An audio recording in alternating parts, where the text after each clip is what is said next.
I think that the biggest thing is if you can't handle failing, this isn't for you. This isn't a job. Things are gonna happen. They are, whether the lab runs out of DHA, like things happen. Like there was a DHA shortage last year. Packaging issues. Like if you can't handle like the downs, and having your own business just like isn't for you.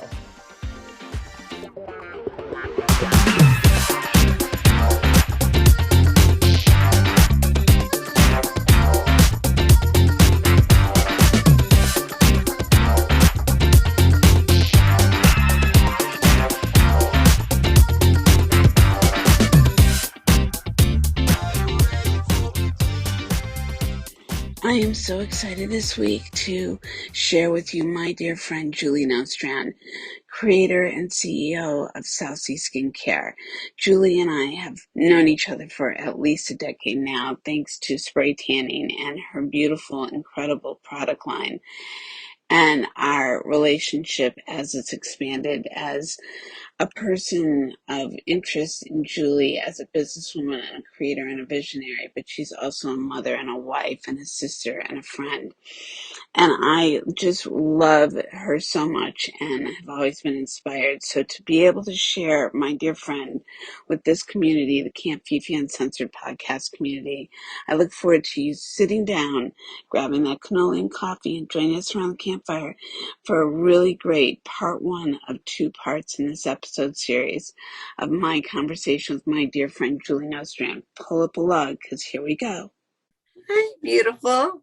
You do. Look at you. You got some highlights in your hair. I've definitely been, adding the golden nuggets here and there. God, how adorable. And look at you. You're disappearing every day. You keep getting smaller and smaller. Working on it. So okay. I want to say, Julie Nostrand, my dear friend, a friend of mine since probably about 2010, owner and creator of South Sea Skincare, and a businesswoman that inspires me every day, a woman who, as a mother, wife, daughter, sister, powerhouse, who always lights me up, always that I can turn to have the most inspiring conversations with, authentic. Doesn't matter if we agree to disagree or what have you. It's always just, I walk away always filled up with my soul. And that's why I'm so excited to have you here today, because I personally want to share you with the world. I personally want to highlight why you inspire me. I want to share with the world just who you are as a woman and what you're doing out there. And so I want to thank you first and foremost for saying yes to being my guest. Oh my God. I'm so thrilled to be on. This is only my second podcast that I've ever done in my entire life. So I'm sure there's going to be more to come, but this is so fun and I'm so happy to do it. Like I really am. And especially to do it with someone like you, who's a friend, it just makes it easier, and more fun. Well, the whole point to this platform for me was always about the joy of sitting around with dear friends and having this connection and having these conversations and really having heart-to-heart conversations that I know people are so in need of and just want to be able to sit and listen and be inspired.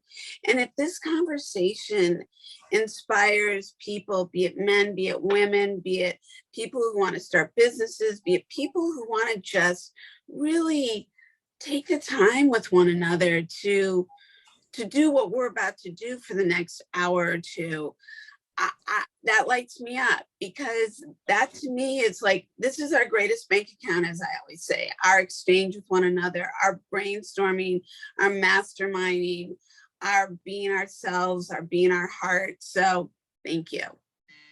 Thank you. You're welcome.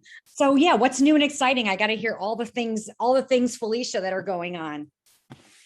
New and exciting. I mean, it's a multitasking combo plate. It's the combination of doing the film work, a lot of commercial work right now, which has been really exciting because it's highly creative, because I get to do all things I love. Lots of character work, from beauty, character effects, a lot of hair work, working with a lot of different clients. But then I get to do things with clients like red carpet and taking care of actresses. You know, I have a leading actress I've been working with Your Solution, that Yes. for intimate scenes, and you know, she's very fair, and they reached out to me because of all the beautiful, you know, just seeding it together, one job after another, getting this reputation that I'm somebody to call upon, thanks to you and your product. And other than that, producing my podcast and you know, getting healthy, and my athleisure company. And it's just a lot of things about just inspiring, raising people up, giving people opportunities, being a vessel. That's really like, and figuring it all out. I don't have it figured out. It's every day, just figuring it out.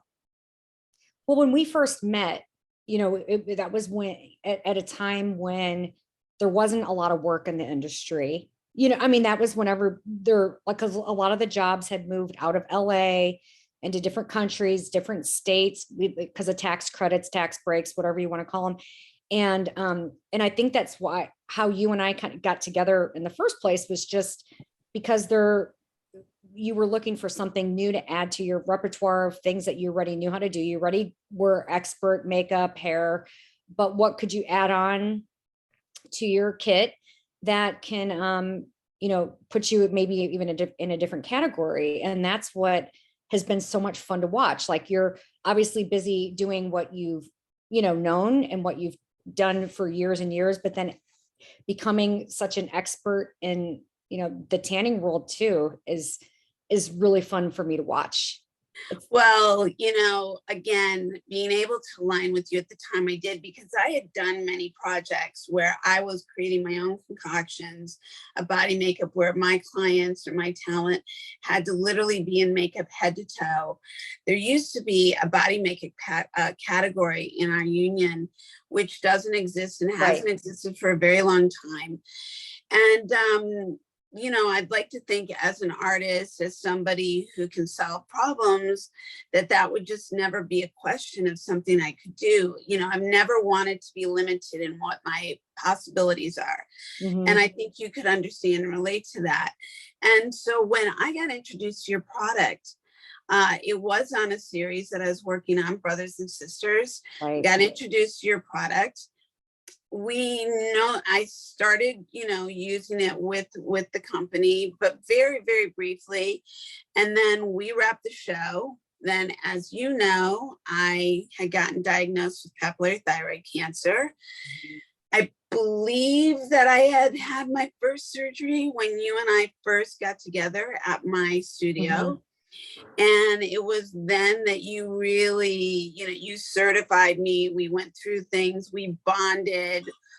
And it was from there that I got to have the honor of doing shows with you, where I got to help you promote your product.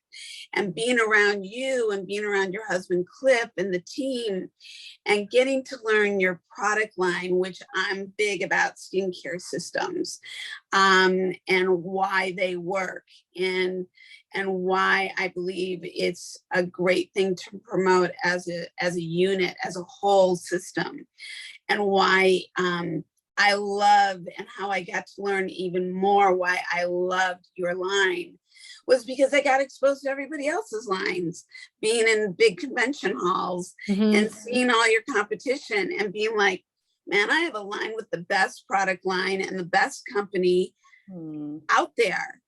And then our relationship, you know, that is, you know, has developed over all these years. And my pleasure and my joy to honor and work with you and work with your team is just, I've always felt that it's been a very cohesive, symbiotic exchange of care. You care for me, I care for you, hopefully. I know I'm a little pea in the big pond of, so to speak, I'm not your spas, I'm not your salons. I'm one makeup artist in the film and television industry. But what I hoped is that I've always represented South Sea Skincare in a manner that would make you proud.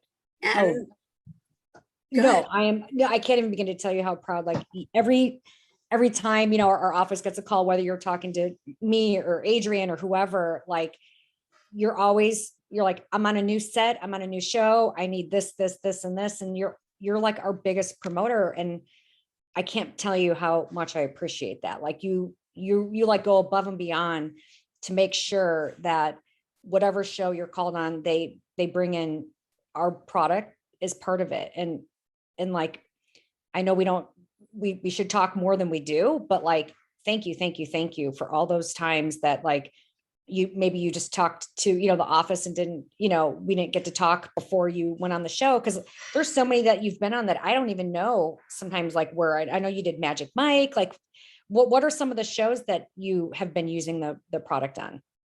Well, so, that was really the show that like sewed it for me, which was Magic Mike XXL. That was the show that really put me on the map as spray tan artistry was something that I could be called upon amongst the other things that I think I was established for. And that was a great thing. And it was a great thing, again, to be able to bring your product in, be able to use it literally every day. I mean, I feel like I said this week to another makeup crew. I feel like I'm a mad scientist when it comes to your product. Yeah. I feel like, skin has always been an important canvas to me, as you can understand, being the creator that you are of your system.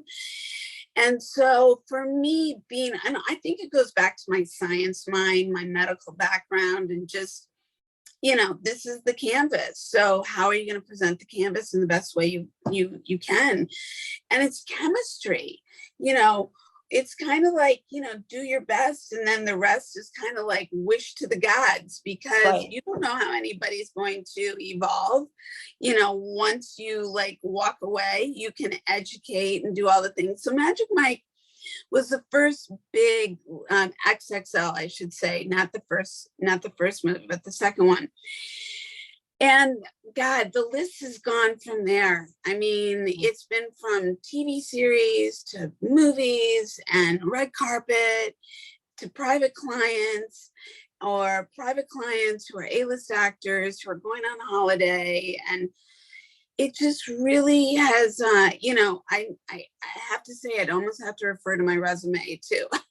to figure out all the times and all the places that you've used it, which is absolutely like every time you're on something new, you're using our product in one way, shape, or form, like whether it's just, even just like the body lotion, or maybe the body butter, whatever it could just be, it could just be not even tannin, just the sugar scrub or whatever, you use it for one reason or another.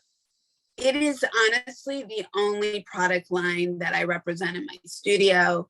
I'm always packed down with it. For all the brand ambassador or representation that people have wanted to assimilate me with. I mean, the truth is that, years back when I started in the fashion industry, when I started as an independent artist, I was approached to create my own brand. I was approached to create my own lines. I could sit down and do it. I have a list of things to do. That's why, for me personally, representing you guys, I just am clear of like why. And a why in business is like everything, right? Why are you motivated? What is your passion? Why do you keep your eye on the prize? And my why for South Sea Skincare is because it works. Because it works for everybody I've used it on. It supports the long term. I've seen the science going back to Magic Mike XXL. When I was working, so the difference for me, just to jump a little bit, the difference for me versus doing a client who's going on holiday and you send them off for their Bora Bora or their Hawaii, or they're off to Italy or wherever they're going, or their wedding or what have you. The difference is when you're working with people on film, you have to manage their skin 7 days a week. So it's a science project. It is. Yeah. The continuity is continuity. And you know, as well as I do, unlike what the average human being, including the client that you're working on, is skin exfoliates because skin is constantly turning over from the subcutaneous to the dermal to the epidural, which is the skin layer that we can see. And unlike with the naked eye, when you get a spray tan, you now get to see where your body exfoliates, unlike what you would have been aware of up to that point. So it could be your armpits or under your bra like line, or it could be the back of the knee or the calf, or, you know, just how you wear and tear in general, depending upon what you wear. And so you become much more aware of how things break down. And for me, regarding starting with that movie, I really took that passion and I took the product and the skincare and I started madly like mixing things to keep things activated and fresh all the time. And so even though the boys would be scheduled for their weekly spray tan to keep them fresh for the week of shooting, every day I was mixing the tan extender with this solution, you know, and really just kind of keeping them activated at all times. So their skin always looked fresh and didn't look exfoliated. And so depending upon what scene we were filming, whether it was necessary or not, I could see with my eye that everything, like I knew when it came to film and it was blown up on a screen, that it would be all good. And these boys would, even for all their beauty and all their hard work and all their continuous, like, you know, focus on making sure they look the role, I know that coming in and kissing them with that spray tan and all the things I was doing completely created a relationship that was based on trust, based on care, based on customer service, and how, you know, I have this attitude to treat others as you want to be treated. And it doesn't mean you do it perfectly. It means you hopefully show up doing your best every day under the circumstances.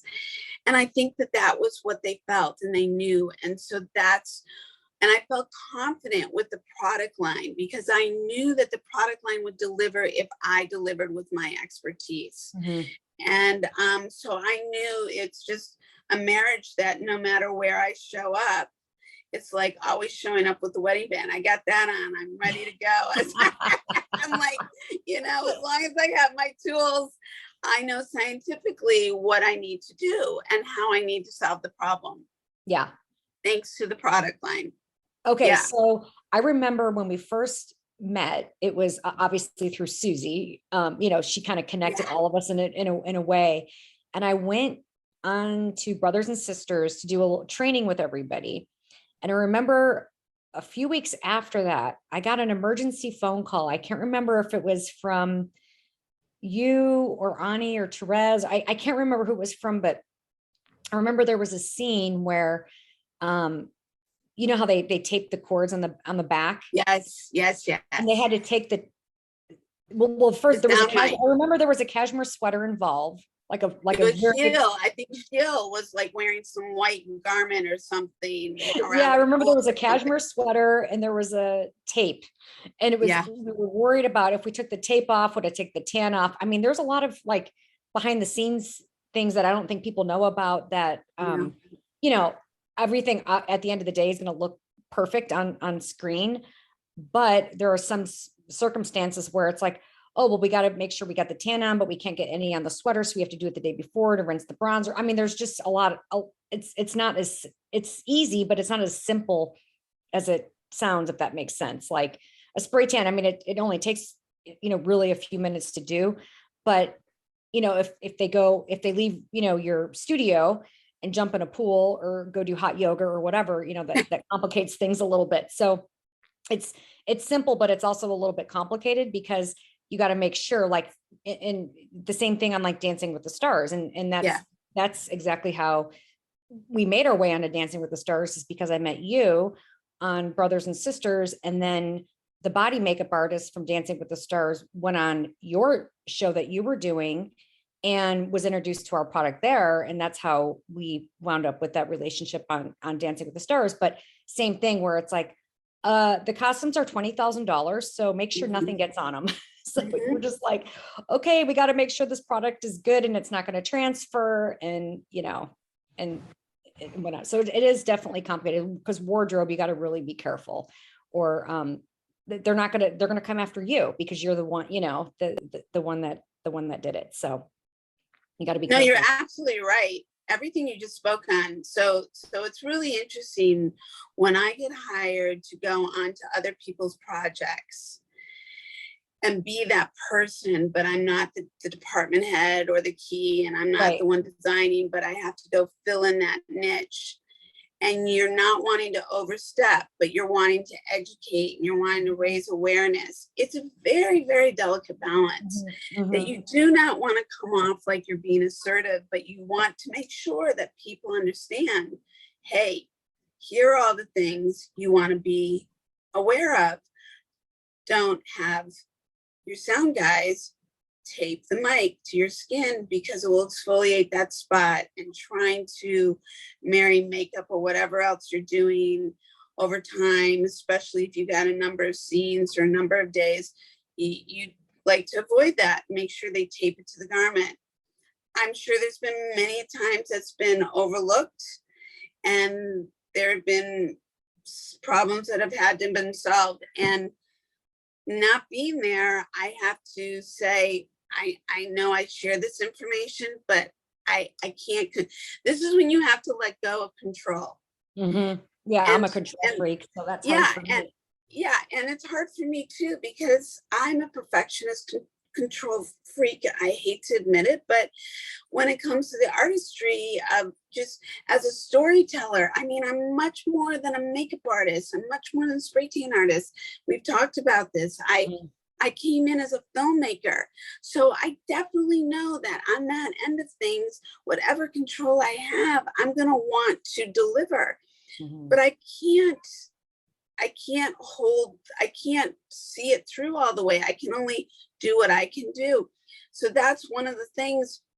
Another thing is explaining to people why you want to know their schedule, their filming schedule, because you want to know how much time, how many scenes that they're going to need this for, so you can provide them the best service.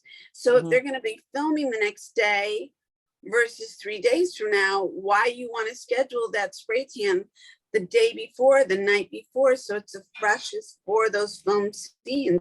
And then if they're planning on filming that person 3 days later, why you're going to want to see them another time, just to make sure to make sure the skin hasn't exfoliated because of their working out or their swimming or the clothes that the garments that they've been in, or whatever the elements are, or the science of their body.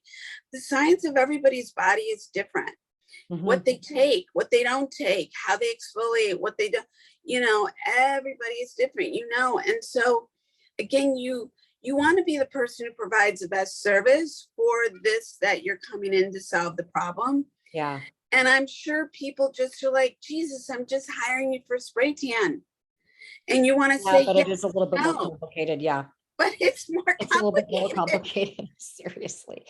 And then schedules, are they going to go home and sleep, or do they want to shower? Because with Dancing with the Stars, I mean, we've been doing this for 18 seasons. Thank you so much for being the South Seas, spray tanning guru this last season that just happened, and hopefully we have a new one coming up soon. So, but it's, they would come in all sweaty. Do I need to shower? So many questions. But the biggest thing was always, they come in with their Lululemon on, or their whatever activewear they have on. They come in and they have nothing to change, to change into. So it's like, you don't want to, the main thing is don't put tight clothes on, like after your tan, like wear something loose for the first, at least couple hours, Yeah. So there's all those things. I remember back in the early day, because I mean, I know the audience doesn't know this, but I used to fly out from Colorado every week on Sunday morning. We called it Spray Tan Sunday, and I'd always bring like a little suitcase, a little carry-on with me with just like some extra clothes or whatever, if it got hot or cold or whatever. And I'd always have some extra product in there just in case, whatever. And so I would be literally getting stuff out of my own personal suitcase to give these people, to wear home, because they, like I said, all they had was like their tight, bra top and their leggings, their tight leggings. And I'm like digging stuff out. So I finally ended up, down the road, making some little dresses that they can kind of, go home in. So they don't, which they don't, Perfect. which doesn't ruin their tan. But like, if you do anything, make sure you wear loose clothes after your tan and don't get wet. Those are like the two main things. 100%.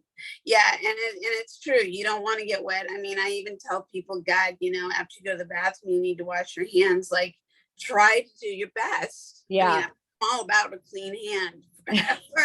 but you got to do your best not to break down this, on the back of your hand, which has been lightly feathered onto you. So it doesn't look like, it's something that's built up, but you want to be really conscientious. And it's amazing. Like, I always say to people, some people are so used to putting their hands on their hips. That's just a body posture. Right. Like, don't touch yourself. Don't, your fingertips are going to get bronzer on it, which is the cosmetic bronzer that's used in your solution, because DHA, which is organic sugar, is clear in its natural state.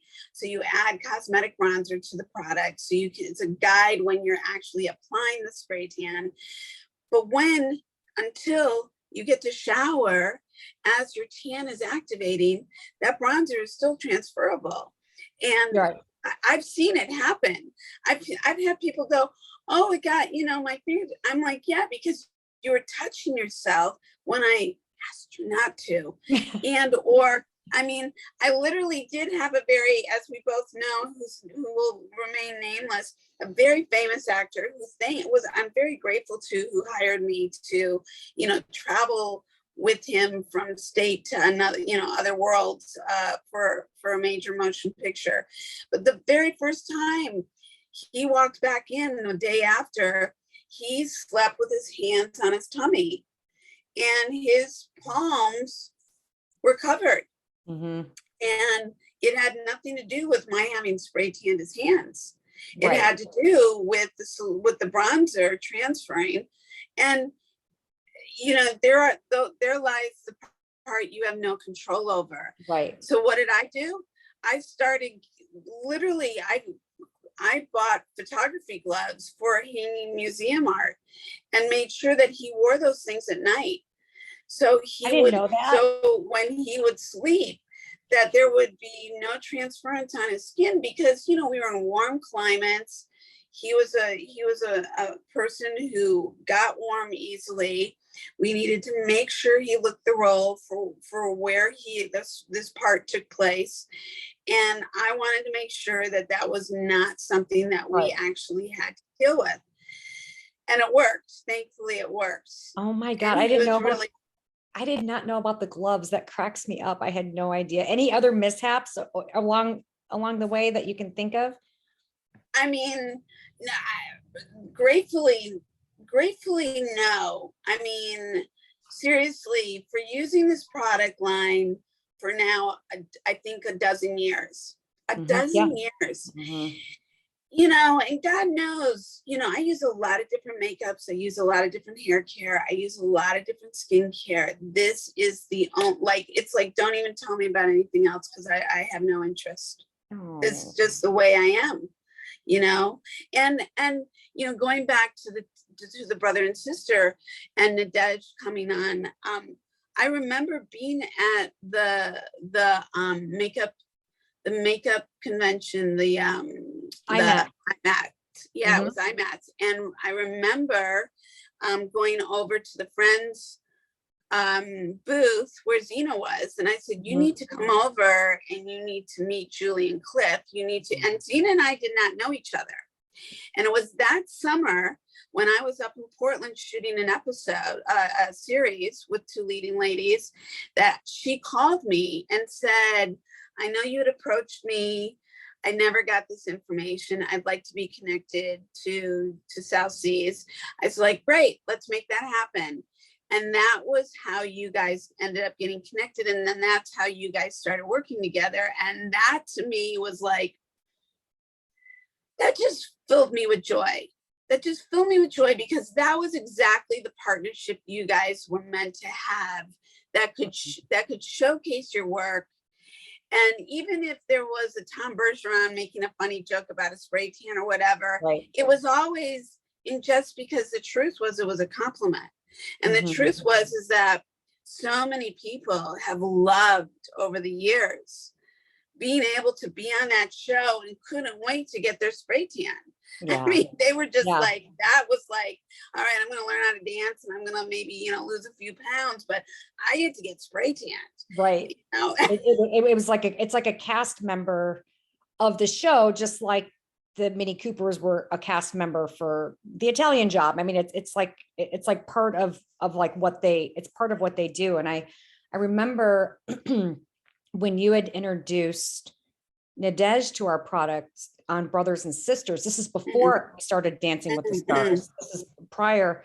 I remember talking to a few makeup artists, like, how do I get on that show? They're like, oh, they're so locked in with the other brand. There's no way they're going to, change. And I remember after Nadej worked on Brothers and Sisters with you, she was just helping out with, there was a huge tennis or pool scene or something like that. And she had called me after that and said, I love your product. It's so easy to use. It's beautiful. How do I get my hands on it? Whatever. And then shortly after that, I got a phone call from her again saying, we need, and this is like the spring before I started working with Dancing with the Stars, but it was the spring before.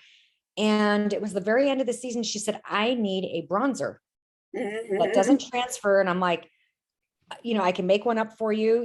She goes, like, I need it like tomorrow, like that kind of thing. I'm like, well, I don't think we can get anything together that fast, but certainly for next season. So the stars kind of align where at that same makeup show that you had introduced me to Xena, Nadej had stopped by our booth to pick up I had a sample of the bronzer, and she goes, it's perfect. It doesn't transfer, but it's too red. I remember she said it was like a little bit had too much of like a red pink undertone. So we just had to adjust the color a little bit.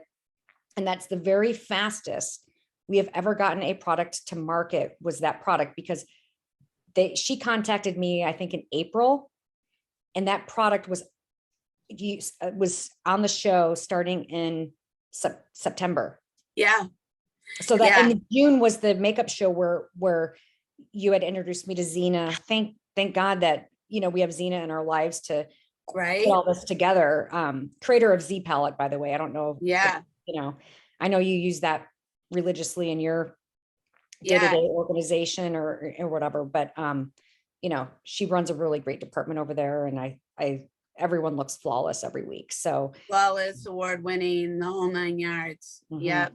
100% truth. Yeah. And in regards to that product, I was just using that product last week for red carpets. And and the beautiful thing about that, it doesn't matter what ethnicity anybody is. It looks gorgeous on everybody, from the fairest of fairest, to the darkest of darkest tones of skin.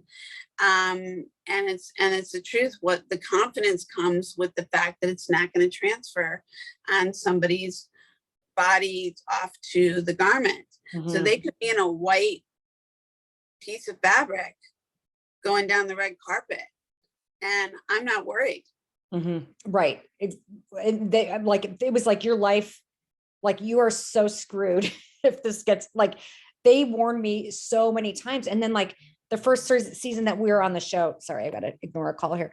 The first season that we were on the show, I remember specifically the wardrobe department came up to me. They're like, it's not transferring on anything. And I didn't realize, and I hate to admit, I had never watched Dancing with the Stars until I I started working with the show, which was, I think, season 13, if that sounds right. Probably. Because we're Because this is gonna be 31, I think. 31, and then we've been doing this for 18 seasons. Yeah. That's yeah. So anyway, I hadn't watched, and I didn't realize like how expensive those costumes were, but they hand bead those. I mean, they're expensive. Like some of them are, I think, $20,000 or whatever. So I didn't know that clothes could cost that much.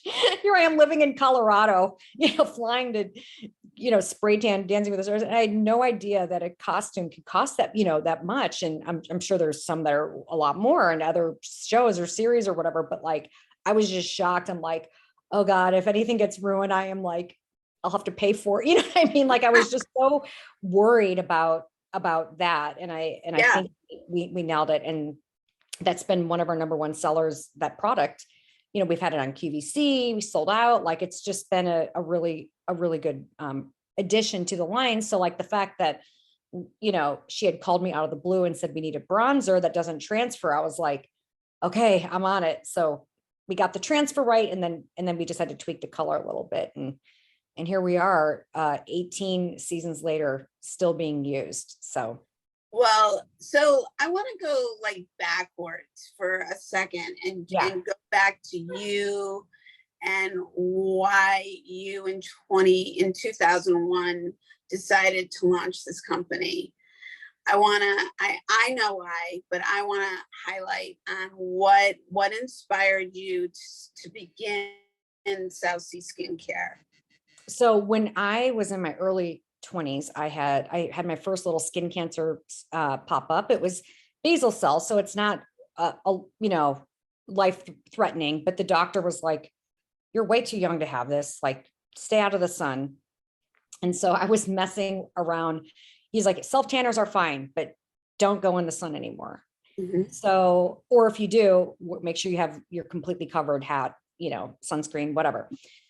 So I had tried every self tanner out there, and oh my God, I was a disaster. I had it on my hands, my ankles, my feet. Like I could never get it to look smooth at all. Like it was a train wreck. As a matter of fact, one time I remember putting it on, my legs were bright orange, my feet were like cracking. And I remember having to wear, it was like middle of summer, and I had to wear couldn't wear flip flops or sandals. I had to wear like gym shoes for like 2 weeks until the stuff wore off. So I had always had, issues, because I'm so fair skinned anyway, and I'm so freckly, and I have such awful sun damage that I was messing around with all the self tanners and couldn't find one that I liked. I think they were, back in the day, they were just too strong for me, for my skin. And so I was raising, 3 kids, working a job in marketing, for the largest employment firm in the country, which is called Manpower. I don't know if they're still the largest, but oh yeah. So I worked as a recruiter for them. And so I was watching the news one night, and airbrush tanning was highlighted on the news in Denver. It was a woman who had a distributorship with a company called Fantasy Tan. And I was like, that looks interesting. And within 2 seconds, I'm like, I need to, find out who that person was and go and try that, because it looks like a great way to get a tan. And so I called the news station. I met with the woman, and I ended up not only getting a tan from her, but I in her little house, but I bought a distributorship from her to sell Fantasy Tan. Well, when I started using the product, I was like, gosh, I really could get a better tan out of a bottle than this. It just wasn't strong enough or whatever. So fast forward, the only other company back then that was out there, this is in 2001, was Dynair. Yeah. Dynair. Yeah. And so I tried the Dynair product, and I mixed it, and it turned everybody I sprayed orange. And I'm not saying that they're like those products are like that now. Everything's evolved. Right. So what I did is I mixed the 2 products together, and that's how I came up with our secret our secret sauce. It was really just getting, honestly, like the level of the active ingredient, right? The DHA. It was just like one was too strong, one was too weak. You mix them together, whatever. So for like an entire year, I was selling the Dynair machines because I really love their airbrush machines. They were fantastic. And I was selling my 50-50 blend, and I put both labels on the bottle. And I started selling to spas all over Colorado, Wyoming, and I started getting referrals from everywhere. Like, oh, my sister has a salon in Oregon and I have a salon in Washington. Like, it just spread like guerrilla marketing style. And I'm like, okay, this is probably illegal. I had no idea, I had no idea, like mixing these two companies together, like this, they were like the only ones around back then. Yeah. I think there were some rub-on self-tanners, like, but not, spray tanning solutions. So I mixed the two products together. I'm like, okay, we got to just figure out what that, magic number is. So I finally had a chemist, break the formula down, make it. And that's how South Seas was born. In the meantime, I had opened a spray tan studio in Colorado and Fort Collins back in, it was in October of 2002. Could I have picked a worse time to open a studio, like in the fall? Like, come on. So I had no customers. And so I contacted the Colorado State University cheer team, the coach, and she sent all the girls over to get tans, and they, started coming in to get like weekly spray tans. But I was the first freestanding spray tan studio west of the Mississippi at that time. But then I started getting so many phone calls because our people liked our products so much that I was like, I can't really be spray tanning people and like taking orders over the phone at the same time. So I ended up selling the spa after I had it for a year, and then just went full blown into the product line. But was the best thing though, the experience that I got working at the spa is I was able to create a product line around it. They would ask me, okay, what lotion should I use after? How long, what's the best, do you have a bronzing powder for the face, when the face fades, or do you have anything for touch-up spray, or what's the best exfoliator to use, or, all those things that the clients would ask me for that I didn't have. I was selling like hemp, hemps or, whatever to them that I carried at my studio. And they ended up, kind of guiding me of like which products to create. So I knew if they were asking for it, it would sell, because I'm sending them over to Walgreens or, or Macy's or whatever to buy, whatever. And so I knew that those were things that I needed to add into the line. And so little by little, like our first year, we probably had 50 accounts, our second year, 100. And then we kept doubling, year after year.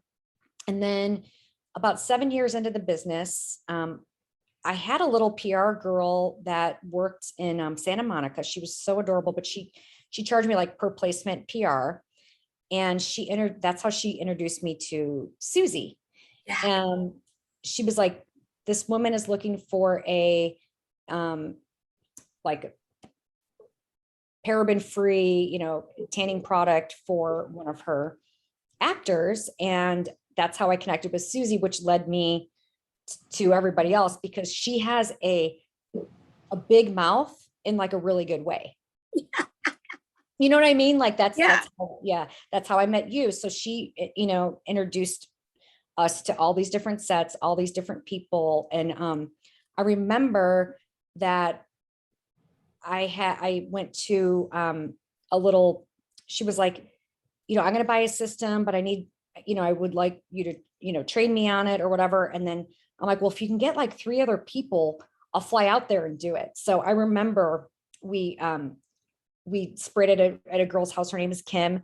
And we all kind of trained and spray tanned each other and had like a little spray tanning party, but that's how I got started. And then Kim had called me and said, hey, you need to do the IMATS show. Mm-hmm. And I didn't know what IMATS was, which is the makeup show. This is like the industry makeup show that everybody goes to find all their new product lines, new launches. And so that's how I started kind of getting intertwined, I guess, in the film and TV part of our business, which is still a small part, but it's an important part. It's just a small part. Obviously, our business relies on like salons and spas and mobile spray tanners and, things like that. We love, hearing, oh, we just use your product on this set, or we just use your product on this set. It's so much, it's like the fun part of our business.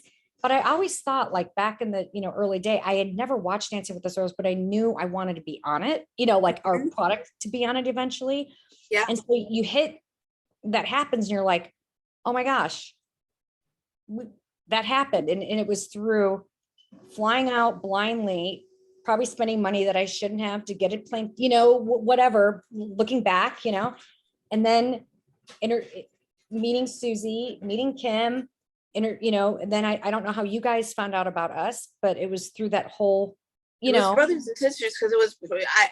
I think Ani and Therese had already known about it before I knew about Right. it. And it was because of them that I got introduced to the product and the system. Yeah. And then it just kind of 100%. spread like wildfire. We did all the makeup shows from, for the next like 6-7 years or whatever. And it was just like such a fun journey. But when you start your business, you're like, and I'm being in Colorado, it was like, we're never going to be able to do all these, fun Hollywood things, and I heard other people were, doing it. And I'm like, how do we become those people? And you never know who you meet and what happens in your life to be able to do those things. Just like in the very beginning, I would have never 20 years ago thought we're going to be in Neiman Marcus. And here we are in Neiman Marcus. Never did I think like, oh, we're going to be in like a Four Seasons resort or a Ritz-Carlton. And we ended up like just hitting these things. And you look back and you're like, wow, those are things that I dreamed about and talked about. And then all of a sudden you look back and you're doing these things and you're like, how did this happen?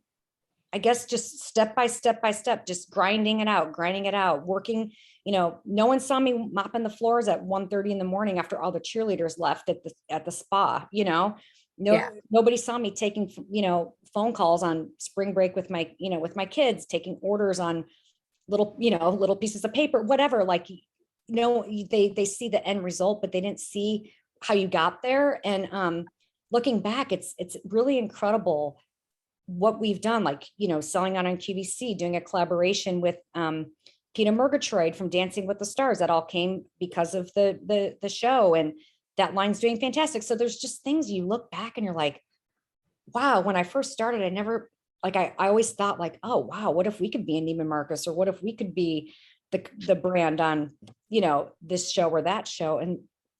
And because of people like you, we're able to spread the word and be such good, advocates or whatever. Like, looking back, it really is incredible what we've done and what you've been able to do. Really, it's mind blowing, actually. Well, and it's interesting because to your point, as people desire to be entrepreneurs, desire to do startup businesses, desire to launch their ideas and their passions and their light bulb moments.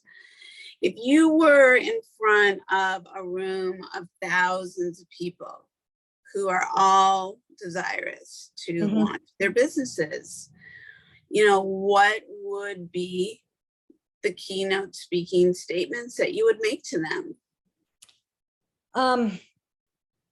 I think that the biggest thing is, if you can't handle failing, this isn't for you. This isn't a job. Things are going to happen. They are, whether, the lab runs out of DHA, like things happen. Like there was a DHA shortage last year, packaging issues. Like, if you can't handle like the downs, and having your own business just like isn't for you. You got to be able to kind of get back up, because you're going to have, and I hate to say it, a lot more downs than ups. Like, things happen, the check didn't come or whatever, like there's just going to be things that, or the lab packs your shipment upside down, or, there's just weird things that like happen, or like you send a machine out and it we test all the machines that go out, before they go out, and they get there and they're like, I turned it on or I plugged it in and it won't turn on. You have to overnight them another, like, there's just things that are always going to happen that are mostly out of your control, and if you don't have tough enough skin for that, you're going to have to,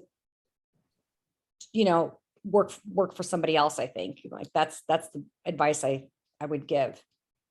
Well, and it's great advice, because I think that most people fantasize about, being the influencer or being the person who's, on a show, whether it's a news segment or a talk show or whatever, who are launching their product and don't realize all the hard work it takes. Like you said, you don't see me sweeping the floor. You don't see me making the phone calls on my holiday.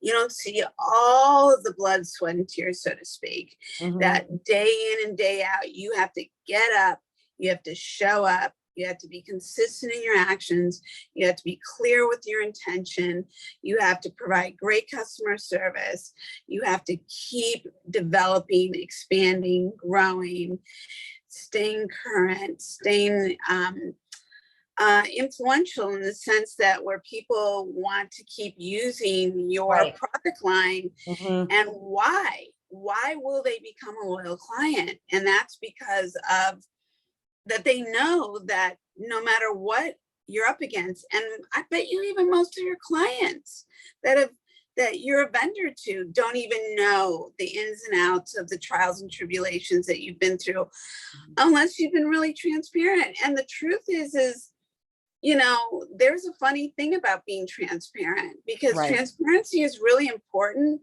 but at the same time, most people can't handle transparency. They'll take that transparency and that's what they'll hold on to versus be inspired by that story that you shared.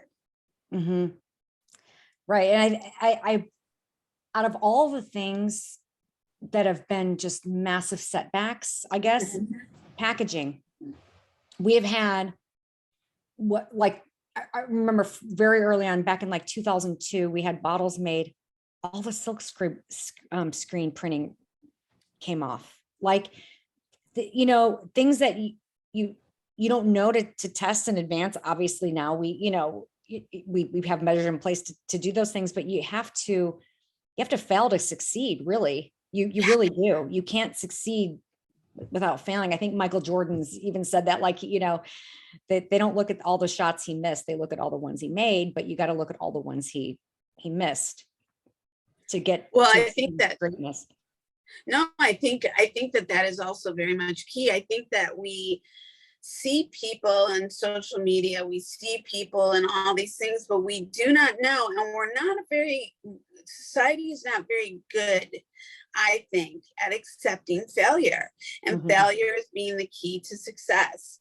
And you're absolutely right, whether it's the Michael Jordans or the Kobe Bryants or whatever sports,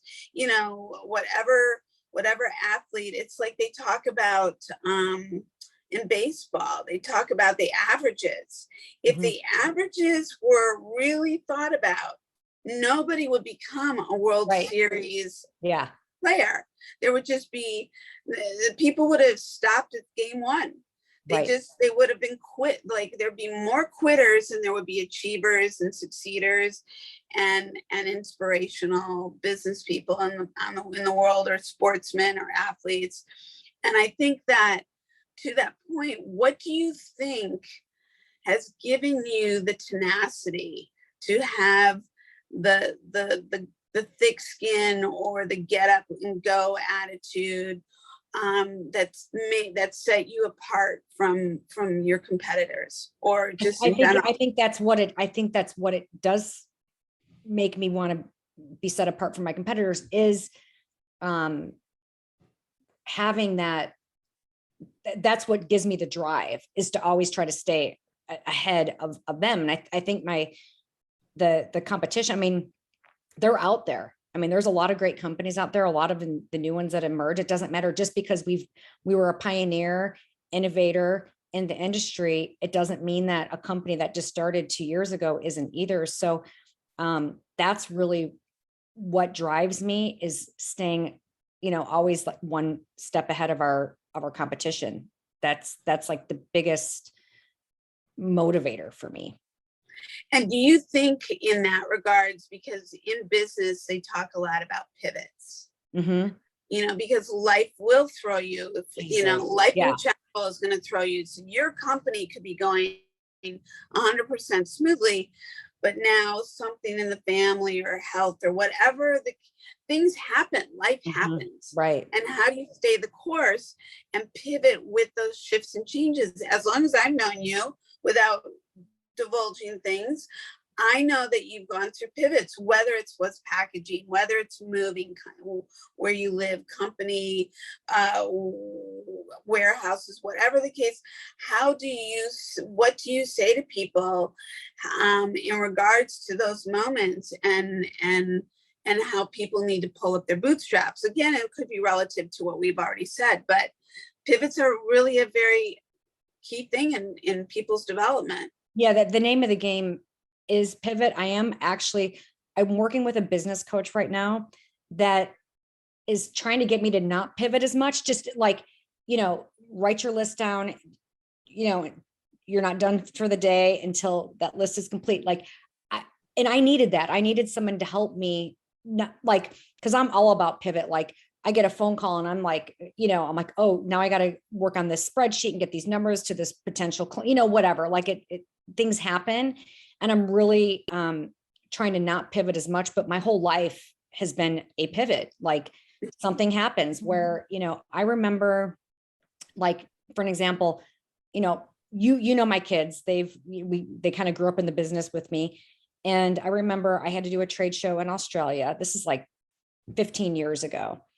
And I remember I literally went to Australia to do this trade show for 35 hours and flew back because I wanted to get back to my son's football game. So, when I look back, I like, we definitely had to pivot everything, whether it was, take, more inventory, less whatever. We've always had to pivot. Like each day is a pivot. I'm trying to really stay more focused and, on track.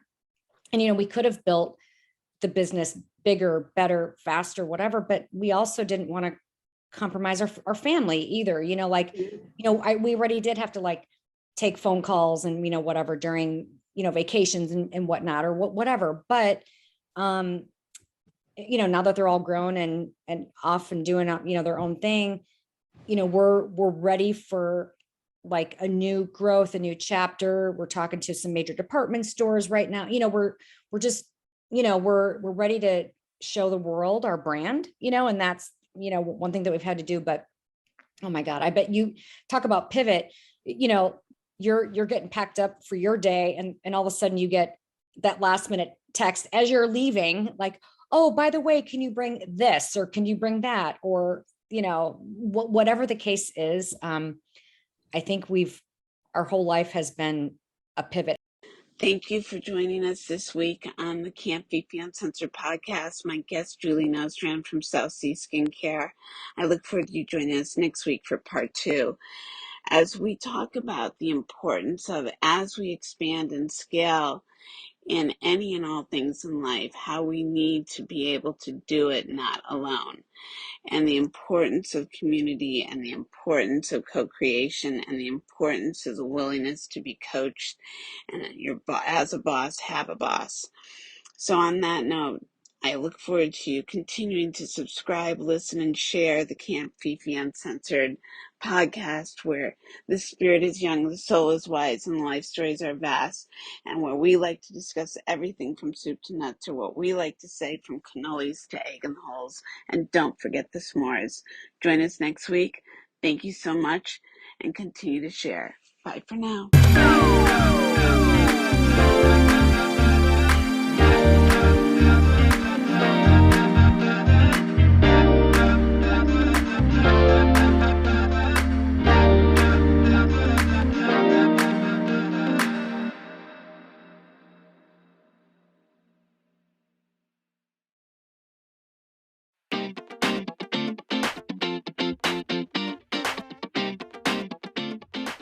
even though I'm the boss, I'm the founder, or whatever, I need a boss, my own boss. Or a coach or whatever, just to keep my tasks in line. I think if I were to give someone advice who is already has their own business and has, successful, unsuccessful, whatever, I do think it's a good idea to have either something like a consultant or a coach, or just to, because we think we know. I mean, I don't think I know everything, but like, obviously, what we've been doing has worked, because we've done this for, 20 years or whatever. So, but it doesn't mean that we can't be better and more efficient and all those things. So I would say to anyone out there, don't be, I was always afraid to ask for help, and don't be afraid to like say, hey, I need a boss, or I need help, or I need, or whatever. Because I don't think of my coach as a boss, but I kind of consider him like the person who I'm accountable to.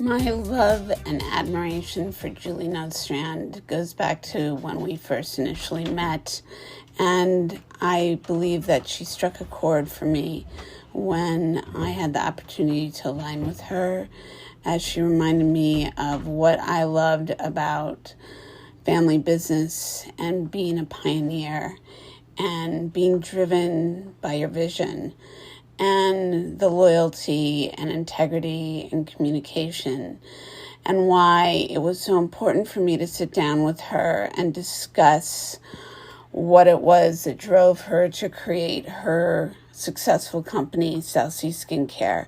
So grab a seat, grab that cannoli and coffee, because here we go for part 2 with my conversation with Julie Nostrand.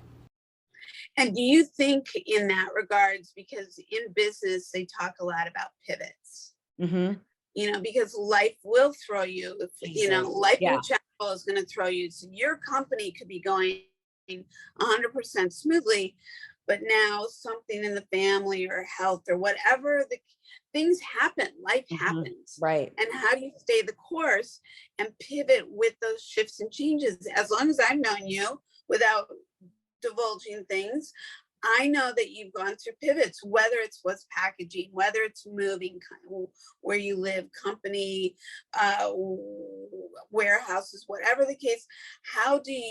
What do you say to people in regards to those moments, and how people need to pull up their bootstraps? Again, it could be relative to what we've already said, but pivots are really a very key thing in people's development. Yeah, the name of the game is pivot. I'm working with a business coach right now that is trying to get me to not pivot as much. Just like, write your list down, you're not done for the day until that list is complete. Like, I needed that. I needed someone to help me, not like, because I'm all about pivot. Like, I get a phone call and I'm like, oh, now I got to work on this spreadsheet and get these numbers to this potential, whatever. Like things happen, and I'm really trying to not pivot as much, but my whole life has been a pivot. Like something happens where, I remember, like, for an example, my kids, they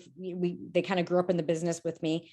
And I remember I had to do a trade show in Australia. This is like 15 years ago. And I remember I literally went to Australia to do this trade show for 35 hours and flew back because I wanted to get back to my son's football game. So, when I look back, I like, we definitely had to pivot everything, whether it was, take, more inventory, less, whatever. We've always had to pivot. Like each day is a pivot. I'm trying to really stay more focused and, on track.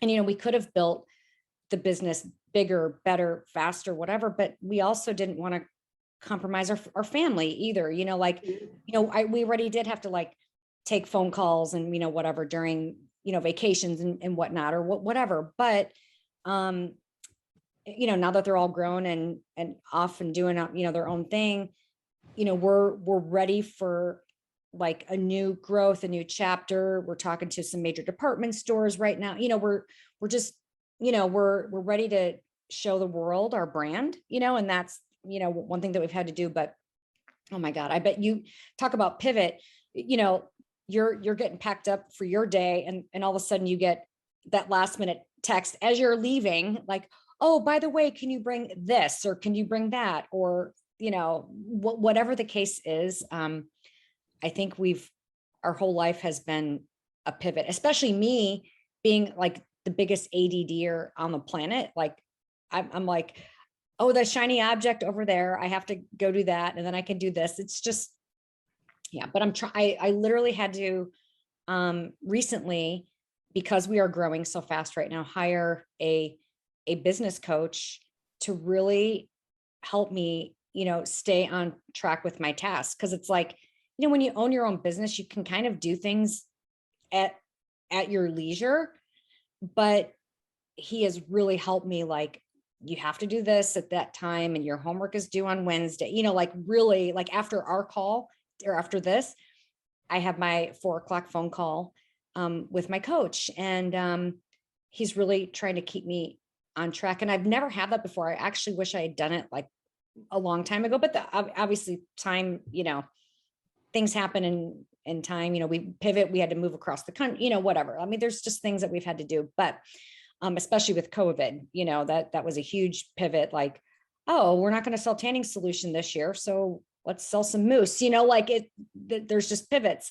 But it really has been good. And even though I'm the boss, I'm the founder, or whatever, I need a boss, my own boss, or a coach or whatever, just to keep my tasks in line. Well, we've talked about this. Our last phone conversation, we talked about business coaches. During the pandemic, made an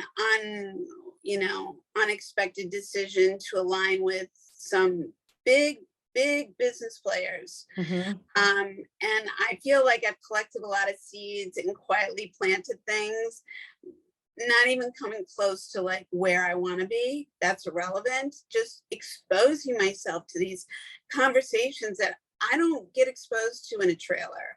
Right. And I don't get exposed to mastermind people who are expansive in mind in this way. And no disrespect to the industry, but the way I think and what things that interest me, and why I think you and I have always gotten on, is because I love thinking big.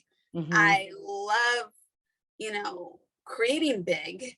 I don't like, I as much as one, doesn't always want to be accountable for their actions, being accountable for your actions and having a coach is really key. And scaling your business is really key. And those are the two things that you're talking about right now. Is you're talking about accountability, you're talking about scaling your business. And those are big conversations when it comes to staying small, thinking big, growing big, and taking that leap. And that sounds like exactly where you are, because I'm sure in the first couple of years when you're in Colorado, and as people are talking, and now you're in 50, spaces, and now you've got 100 clients, and now you've doubled that. Now you're talking. Like, I'm not saying you haven't been global, but I think what you're talking about is way more on a global platform, is what I'm hearing. I could be wrong, but that's what I'm imagining. No, you're absolutely right. And that's what we are working towards. And there's just a lot of, paperwork, getting, things set for other countries. And it's just, it's a lot, and it's way too overwhelming for my mind. Like, I'm just like, so I do have some people helping, and, the coaching, but like, I think if I were to give someone advice who is already has their own business and has, successful, unsuccessful, whatever, I do think it's a good idea to have either something like a consultant or a coach or just to, because we think we know, I mean, I don't think I know everything, but like, obviously, what we've been doing has worked, because we've done this for, 20 years or whatever. So, but it doesn't mean that we can't be better and more efficient and all those things. So I would say to anyone out there, if don't be, I was always afraid to ask for help, and don't be afraid to like say, hey, I need a boss, or I need help, or I need, or whatever. Cause I don't think of my coach as a boss, but I kind of consider him like the person who I'm accountable to. Well, you just touched on something really, really important. One of the many things that I've taken away from my last couple of years, and that is co-collaborating. Co-collaborating and co-creating for, I think, people that, I don't want to say in our generations because it's not about an age thing. I definitely think that leaning into one another and helping raise each other up is a really important theme that a lot of people's egos get in the way of. And I'm sure it's fear-based. I'm sure it's insecurity-based. I'm sure it's a trust thing. I'm sure that people, whether you witness things not work out, or, you're afraid of a takeover, whatever people can imagine in their brain. What I witnessed with studying with certain people in these last couple of years was exactly the opposite of doing it alone. It was all about the ask. It was all about the, how can I expand myself by asking for support with other people that may have sources of expertise that can align with your idea, your company, and raise you up and open up doors that, it's like you said, you never knew that you could be in the Neiman Marcus or the Four Seasons. Well, why can't you be in all the Four Seasons around the world? Right. Or Yeah. all the, the Fairmont, or all the, the top spas, or why can't you be considered the go-to and all, so to speak. So it is definitely a mindset.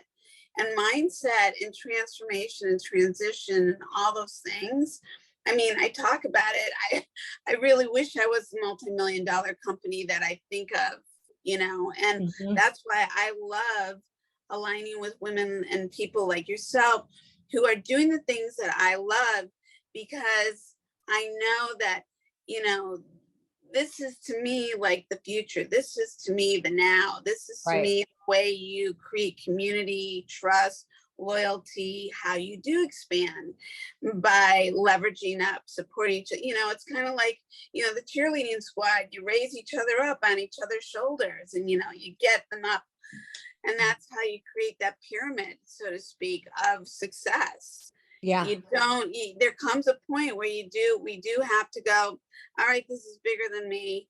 I'm a visionary, but in order to create that vision, there's a lot of pieces of the puzzle. And as you know, we have a super small team. Like we have, Adrienne obviously is like, I mean, she's been with us for 10 years. Like you talk to her a lot, quite a bit, when you have a new order to place for a show or whatever, but like, she is like the backbone. Cliff has just been support from day one. I mean, he's like anything technical, because that's where I'm really weak, is like my technical skills. And then, we have our shipping department, which is great. But all the kids have helped us along the way too. And,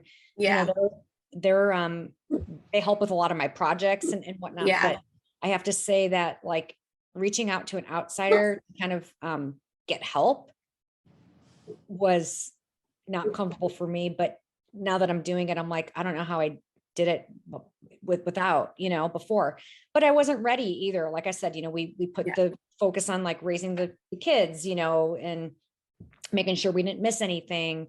And, all those trips, I mean, for 7 years straight, 2 seasons a year, flying every Sunday, didn't matter if it was Mother's Day or Easter or No. Thanksgiving weekend or whatever it was. Like, I was on a plane to LA from Colorado.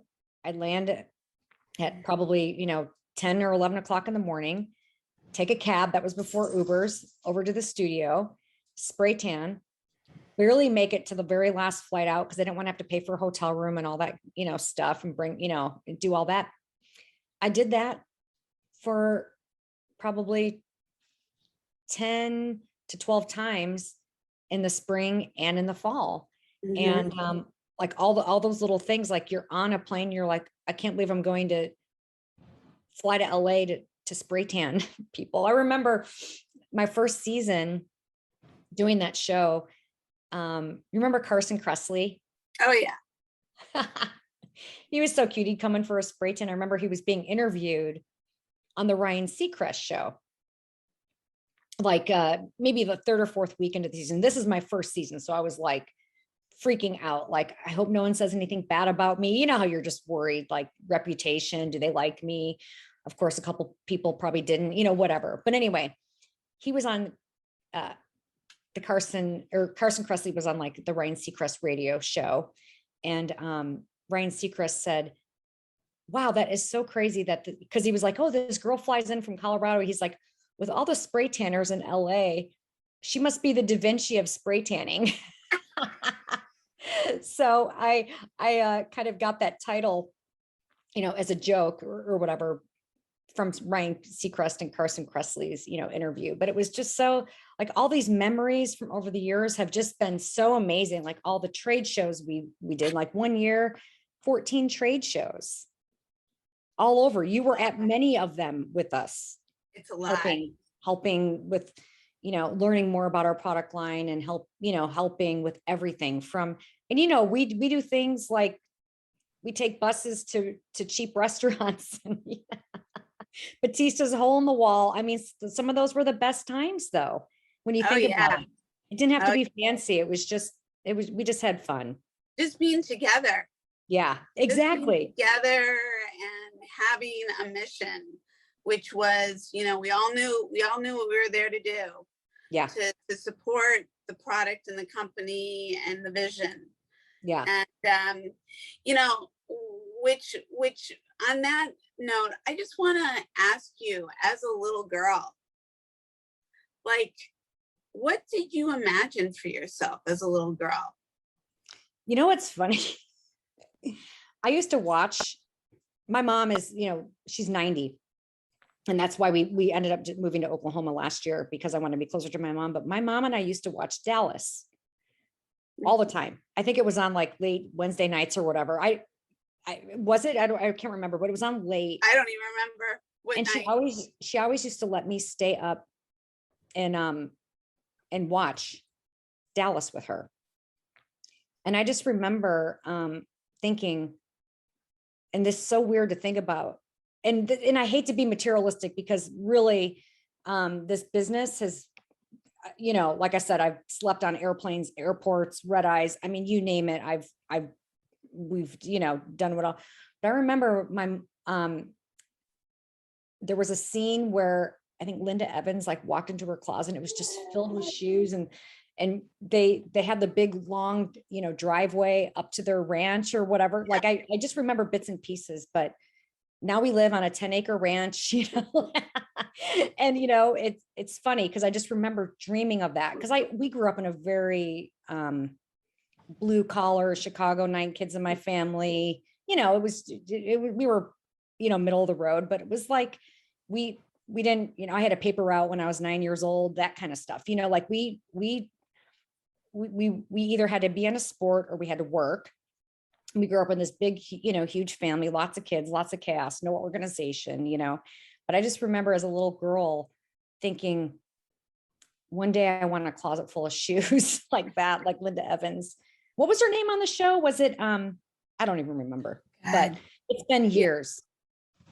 Well, I love that. I love that you've materialized, without even knowing it. But I think it's interesting. I've talked about my 9-year-old self, Yeah. and I've Well, talked what was about, your wait, go back. What was your 9-year-old self? well, so my 9-year-old self, I definitely was a little artist at that point. And my parents had built this, we had a really beautiful 4,000 square foot home, way ahead of lots of my little friends. And it was this very open concept home that nobody talked about open concept. Like, No, that's been a last that's new. decade. Yeah, That's that's very new. new. And my mom used to always say, this is like a California Carmel Monterey home. And we're in the Midwest. I'm like, I don't know what she's talking about, but I'll take her word for it. And, and for all the highs and lows that were going on in the family dynamic, my parents still always had this way of exposing us to cultural things and keeping us educated and keeping us aware of like current events. And we came home from the good fortune of like having going away summer camps. And my parents had renovated the downstairs outside of our bedroom and made it into like a little studying area where there were 2 built-in desks and bookshelves. And I don't know what it was for me to have to do this, but I plastered my walls with images, and it was like the original cast of SNL and blue ribbons and traveling and all these kind of really stimulating things. And little did I know that I was going to manifest that into my future, that all those things that I ended up creating for myself and continue to create. I mean, if you look at my walls right now, you'll see, I remember when I first got together with Randy in my first apartment that he met me in, I had, again, like a built-in kind of section where my desk was in this cove off my master suite in my bedroom, and the walls were plastered, and he would see my goal lists, and he'd see them constantly getting checked off and me meeting all my goals. And they could have been anything from getting a piece of jewelry to the amount of money I wanted to make that year. Right.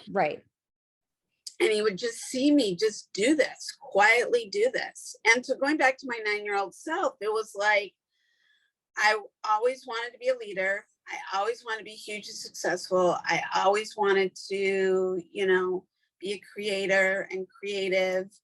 I wanted to be able to make money as an artist, as a designer, like growing up in fashion and chemically mixing things with my mom makeup wise before she went out on Friday night, and redesigning things. And just like my brain is like an engineer scientist meets an artist. Like I relate to Leonardo da Vinci, and I relate to Michelangelo. Like if there are soul retrieval past lives, I was hanging with these boys. Like I just feel like I was like, those are my people. And I don't mean it like egotistically. I just mean like, I get it. Yeah. And so I just feel like, and I don't even feel like I've come close, and I've talked with you about this, I don't even feel like I've come close to like coming into my own. I think that this platform and doing what I've done up till now and expanding my world and expanding my connections, I wish that little 9-year-old girl had been told, hey, your network is your net worth. That's true. I wish that I had been taught, like, those are the things that I remember when I first started being asked to teach in front of advanced college programs for artists. And I think I was like somewhere between 27 and 29. So I was young, and I was new to my business, and I was running my own photo studio. And I was seriously in debt from college, but somebody saw that I was like a good speaker, be good in front of like this group of people. And there were a lot of people that had been asked to come every week, from what I understood from this program. And I showed up, and I think that they thought I was going to show my portfolio of all my fashion, hair, and makeup work. And I was like, no, I'm not here to do that. Matter of fact, I'm here to talk to you about the real semantics of life. Like, you're going to go from here, And then you're going to go out into the world. And how prepared are you? What's your credit score like? Do you have a bank account? Do you have a checkbook? Do you have a good credit score? Can you buy your art supplies once you leave this program? True, yeah. Can you rent a loft to go be the artist that you want to become? What is your plan? Can you get a loan? Can you do, like, what is your plan? And it wasn't that I had it all figured out. I was just like saying what I've learned in the handful of years that I was already out there scraping it together. And I was just teaching them life skills that I had been learning that, again, was not being taught in school. I mean, even if you had a business class or, you know, a budget spreadsheet, whatever, none of that was ever spoken to me. Nobody said, well, once you drop the pre-med and you can't go and become a director as a female, maybe you should go to beauty school after your fine arts award-winning degree and, you know, and go like figure it out. Like nobody, like, so, you know, when I've just been figuring it out, kind of no different than you launching your company and you doing it your way. So you feel like you have that life balance while you're creating that success, and it grows and you grow. And I feel like I've been doing the same thing. And it's interesting because I wanted to talk about this, about limited beliefs. And I wanted to talk about not caring about what other people think and managing expectations. Like those are really big things that stop people from going out of their comfort zone. Yeah. Like you can make me cry just thinking about it. Yeah. I can't talk to my peers about this. I can talk to you. You're my peer I can talk about with. But there's a lot of peers. I can talk about this in my athleisure business with those women because we're all about this. You can also see how it stops you from succeeding or not succeeding. So I'm curious what you have to say about those things. Well, a couple things. First of all, I've known you for many, many years. You know, I've never seen you this positive, this happy, and this motivated ever. Like, really, truly, I was talking to Adrienne about it. I'm like, oh my gosh, you know, she's doing this, she's doing that. Like I see her on Instagram, you know, like you have just, I've seen you blossom like none other. Like you are just, it's really neat to see. Cause I think like when we had first met, things were hard out there. It was like 2009. You know, things were tough. And I think everyone was fighting for the same position, you know, like work was limited, you know, there was just, you know, if you wanted to stay working all year, you had to, you know, go to Atlanta or you had to leave your family or, you know, whatever it was. Like now things are, you know, better, obviously, but like, I have to say like with COVID, you know, everybody sort of had to regroup, redesign, reconfigure, you know, figure out what they wanted to do. But for what you did, it like somehow it brought out the best in you. Like I am seeing like, first of all, the athleisure business, this, you know, the podcast, the weight loss, which is, you look so healthy and so good. And like, just your attitude and your outlook on everything is just, it's remarkable. Like, I am so happy to see the side of you that's always been there, but now it's like, I'm really seeing it come out. And I think what I'm learning so much from you, you know, like you're like, hey, it doesn't matter age, nothing matters. Do you have the desire and the will to do this? And if you do, you're going to do it, and you're going to do it right, and you're going to do it well. So yeah. Thank you so much. That, you know, seriously, because, you know, aside from business, I do think of you like a sister. Yeah, exactly. Yeah, we could like, if we had a slumber party, think about that.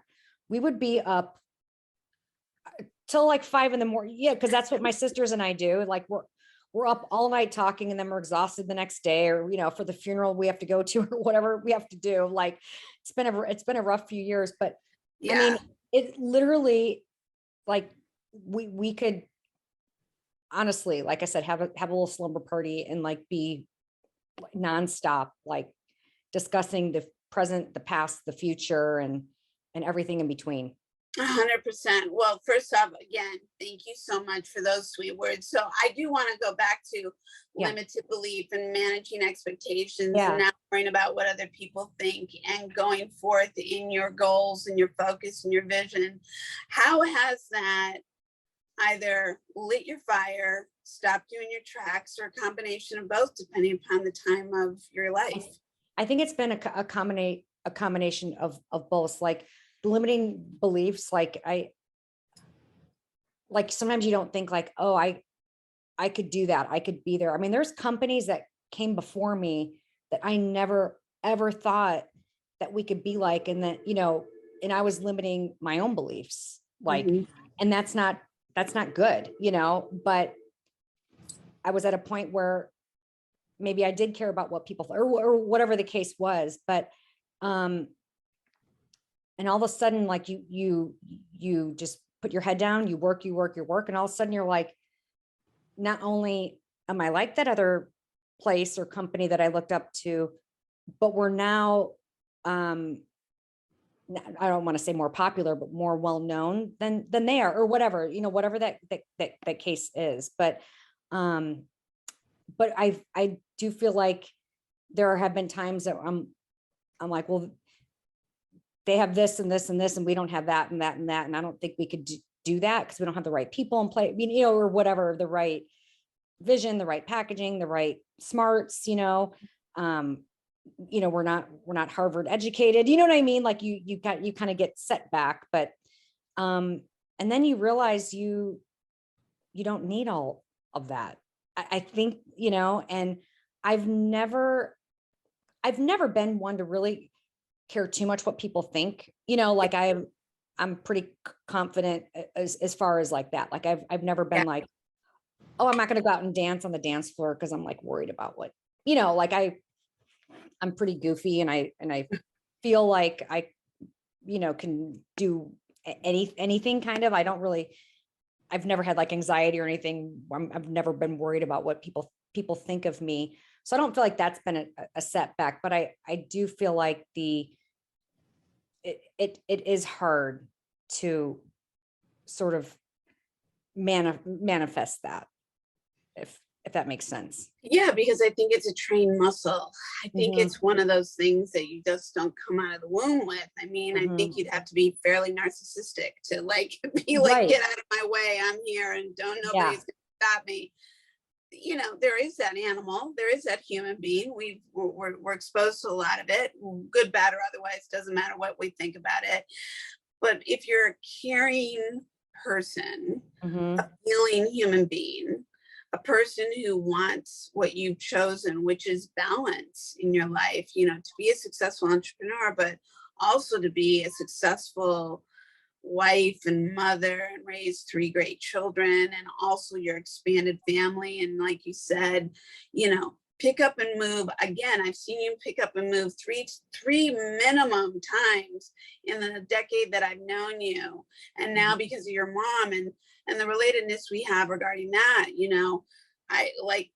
I appreciate all the kind things you said about me, but yes, when you first met me, I was going through my first bout of thyroid cancer, which then I continued 4 unfortunate bouts of.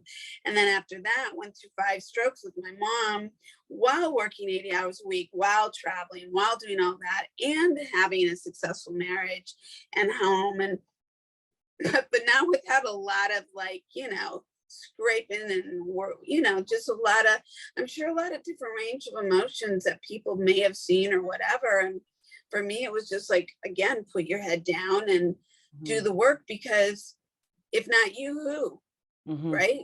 Like it was my responsibility to thrive. It was my responsibility to not survive. It was to thrive.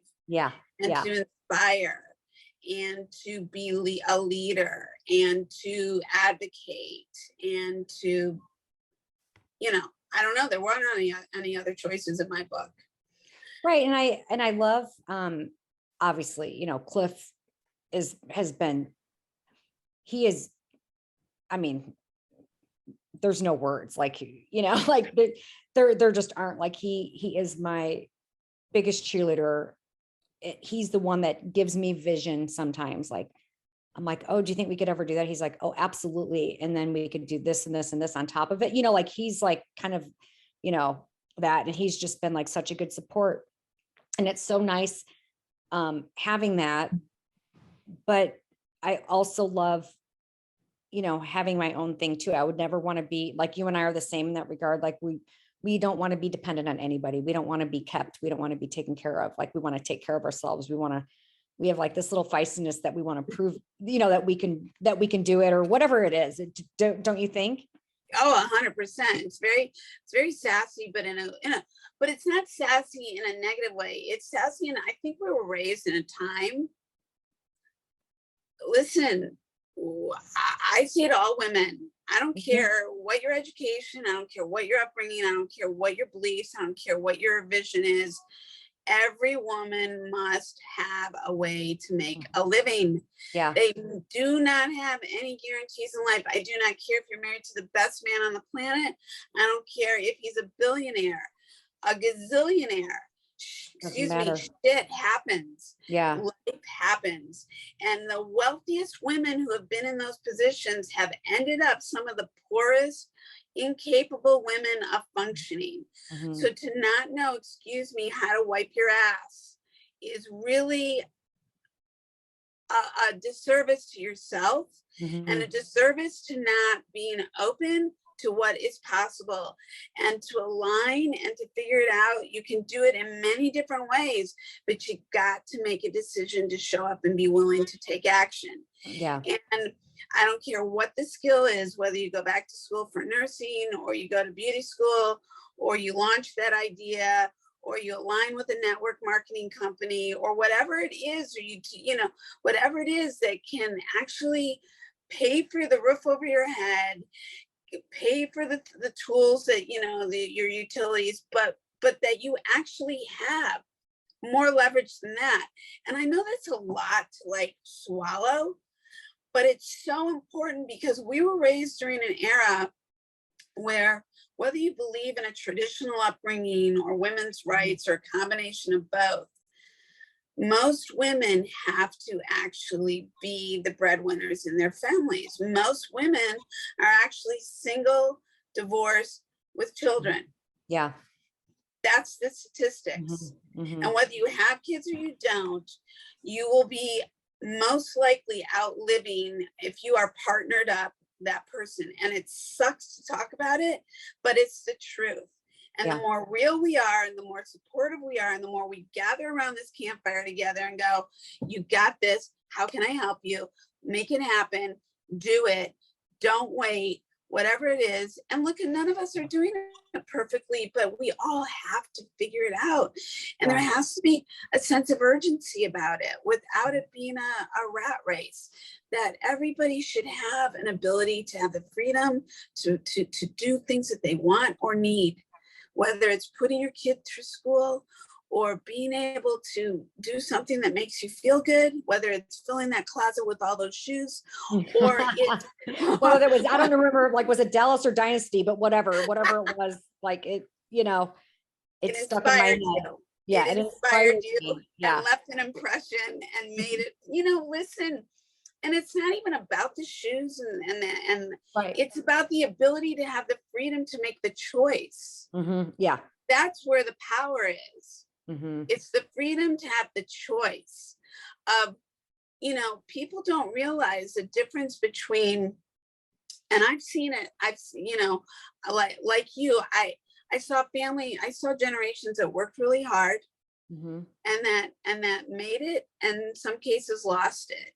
You know, by the time I was 14 going on 15, and my parents had divorced, and my father had lost all of our businesses and died all within 5 months. And he was 47, and my mom was 42, left with 3 kids, as a public school teacher making $8,000 a year with no life insurance, a house attached to an SBA loan, and trying to figure out how to keep that 4,000 square foot home that costs her $550 a month. And I knew that at a 14-year-old age, things I should never have known, but I knew.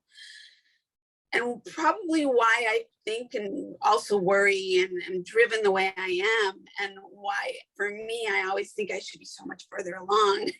Yeah, I think that I do think that all the time about myself. Yeah, but. And you do the best, right? Right. We've done big things and continue to will do big things. But those were the things that really imprinted me. Those were the things that I looked at my mom and went, oh my God, I never want to be in this situation. Right. And my mom was educated. My mom was 2 years younger than Ruth Bader Ginsburg and tried to go to law school after her college degree.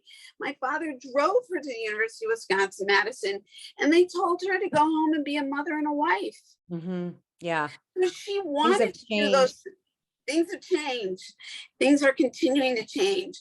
And I also, on that note, it's interesting that you said that, because these are one of the things I wanted to touch base with you was things have changed. And at the same time, things haven't. We do see in our lifetime the things that change. We did see women's rights and civil rights and voting rights and all the things that we saw that as little kids, or as we were, being born into this world of shit. And I don't think it matters what your cultural upbringing or your religious upbringing or anything. At the end of the day, and I don't care whether we believe in what women should or shouldn't be able to do. I do believe, though, at the end of the day, we all want the same thing: to be safe, to be healthy, to be able to be educated, to be able to use our voice, to be able to leverage ourselves so we can create legacy and hold that legacy for generations to come, be it fiscally or inspirationally, whatever the case may be, that you could pass your company on to the kids and your kids' kids, if that, so be it. But I also think that we need to realize that I remember when my grandmother couldn't sign a check except if it said Mrs., her first name, and then her married last name. Isn't that crazy? She couldn't have a name on a mortgage. She couldn't have a name she couldn't technically work. She technically, even though she had, in both of my grandmothers, my great grandmothers, geez, I mean, they all worked, they all had their own businesses, but technically there were limitations to what they could and couldn't do. But they couldn't vote. So the fact that we need to today, I believe that there's certain generations that just don't understand that historical movement. Right. And they think that they're entitled to these opportunities versus that these opportunities were earned on the backs of a lot of people that fought for us to have the freedom to have this conversation that we hope we can still have, no matter whether we, you and I, again, I don't know what your beliefs are, and it's okay that if we agree or disagree on certain things, but I think at the end of the day, if things were necessary, we would both want for the same thing. Again, like I said, for people to be safe.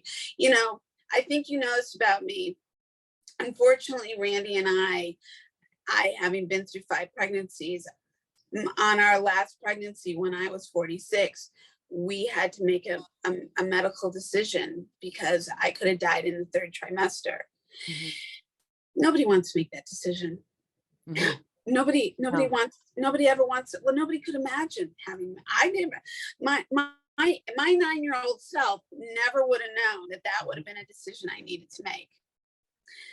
But the fact that we could safely do that, make that decision, as hard and troubling as it was, and how it lingered for a long time, even after the decision was made, just the mere fact that we could safely do that. And I know that my decision or our decision would not have been the next person's decision necessarily. They would have taken that chance and made that, and prayed for a miracle and they would have either miraculously gotten through it, but maybe the baby wouldn't, or, you can't know. But the mere fact that we should have opportunities to, as we're forging ahead in business, and you as a powerful CEO of a company who's going to scale your business onto a global, platform, do you think about like the worlds that you want to be aligned with? Do you think about beliefs and like where things are going on? Like I was listening to things today about climate change and what countries are proactively doing things and not. And I personally, when I was starting to develop my lifestyle brand that you knew that I was developing a decade ago, when I started going through cancer, that I still look at my pieces and go, I need to do this. But wait, are you gonna do that, or? I don't know. My accountant keeps asking me, so we'll figure Okay. that out. I'm figuring it out. But I think about the countries I would and wouldn't want to align with, because I don't want to add to things that, I mean, it kind of gets limiting where you can develop things, where you can process things. I know I'm talking about a lot of things in one fell swoop, that I'm not trying to overwhelm the conversation, but it's a lot of things that we as creatives and creators, and how we imprint on the world and, share our message or inspire, in all these conversations, how does this align with you? Like, do you think about things like this, from women's rights to global concerns and climate change and product development and blah, blah, blah? I think about it more in terms of just having freedom to do what I want when I want. Like, for an example, during COVID, there was one state that kept our doors open, and that was Utah, because they didn't have a strict, lockdowns, and people have their different opinions on that and whatnot. Yeah. Like, if it wasn't for Utah, we may not be, they kept our lights on. Like, those, they didn't quit, they didn't stop, they kept going, or whatever. And I think, their outcomes were just as good as, anyone else. And I think they're really rethinking all the stuff. So I'm more wanting to align with the beliefs for us to have freedom and do what we want when we want. And that is anything from, medical to, or whatever that may be. Right. I don't necessarily, like, we are looking at a lot of global things, and it's hard because, like, what you see in the media and on the news isn't really what's going on there if you talk to people on the ground. So it's really hard. There's a lot of research that you need to do before you make these decisions. Right before, about a year before COVID, we were working with a massive department store for our CBD collection. And it was a huge investment, like massive, all of new packaging. I mean, it was a massive, it was like Sephora, on steroids, in like Germany and, some other countries. And just before we were kind of getting all the packaging and the ducks, order, all that stuff, COVID hit. Shut everything down. And it was kind of like a blessing in disguise in a way. There were some countries that shut down, some that didn't shut down, with different outcomes. I know, like, now, like, the CDC is, backtracking a lot of what they said, and, whatever. I know people have different opinions, and LA was way more shut down than Orange County, where I lived, so there was just different things. And, what was kind of frustrating in a way was that, because LA shut down, all those people came down to Orange County and crowded our stuff and made it less safe. There was just some things that, like, I just want to be able to do what I want when I want. If I want to go out and get a cheeseburger in the middle of the night, that's what I want to do. You know what I mean? Like, I'm old, I'm getting old. Like, so I'm really for freedom when it comes to everything and everybody. I just want everyone, and I like, would I want to have our business represented in a place where, like, women don't have rights, or, whatever? Probably not. I know we are in in a couple countries already that are questionable. But then again, the media is very deceiving, and you can't really believe everything that you hear on the media either, because if you talk to the people that live there, their stories are very different, if like Yeah. Sweden or Germany or whatever. So I guess I'm like, I haven't thought about it too much, but I don't want to be told what to do when to do it. Yeah, Ever. no, I think that that's key. And I think that that's really important. And I think, I think that really brought what brought it home for me was when I was in Morocco. And I Uh-huh. think I've shared this with you, Yeah. maybe or maybe not, but I'll never forget being in an open market. And I was with people who were on our team, but they were our local hires. And I mean, I just brought up some very basic things that you and I would openly talk Right. about, whether it No was big deal. it Yeah. was no big deal whether you're gay, you're divorced, Yeah. you're married, or whatever. Mhm. And it was like, zip it right now. And or as a woman, how you couldn't walk around in the same ease and safety that that you might feel here. And and of course I understand the country. I understood, where I was. But interestingly enough, other people I was with didn't seem to really honor that. I knew that if I had to be covered, I was covered up. I just decided I'm covered from here to my ankles, and I'll always have a scarf. So if I'm in a situation, I just need to honor where I am, so I don't cause any disrupt or attention to myself. It was enough that I had to go from one hotel to another late at night and be escorted so I could safely get from one place to the next. So, that I would have no trouble.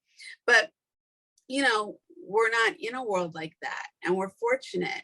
And I think that those are those things that if you don't have those moments of exposure, that you don't realize how fortunate. And that's why going backwards in any way for any decision choices that we have, no matter what it is or how it affects us directly or indirectly, I think is a really important thing. And I understand that a lot of times our world comes down to politics or how we vote or who we put in,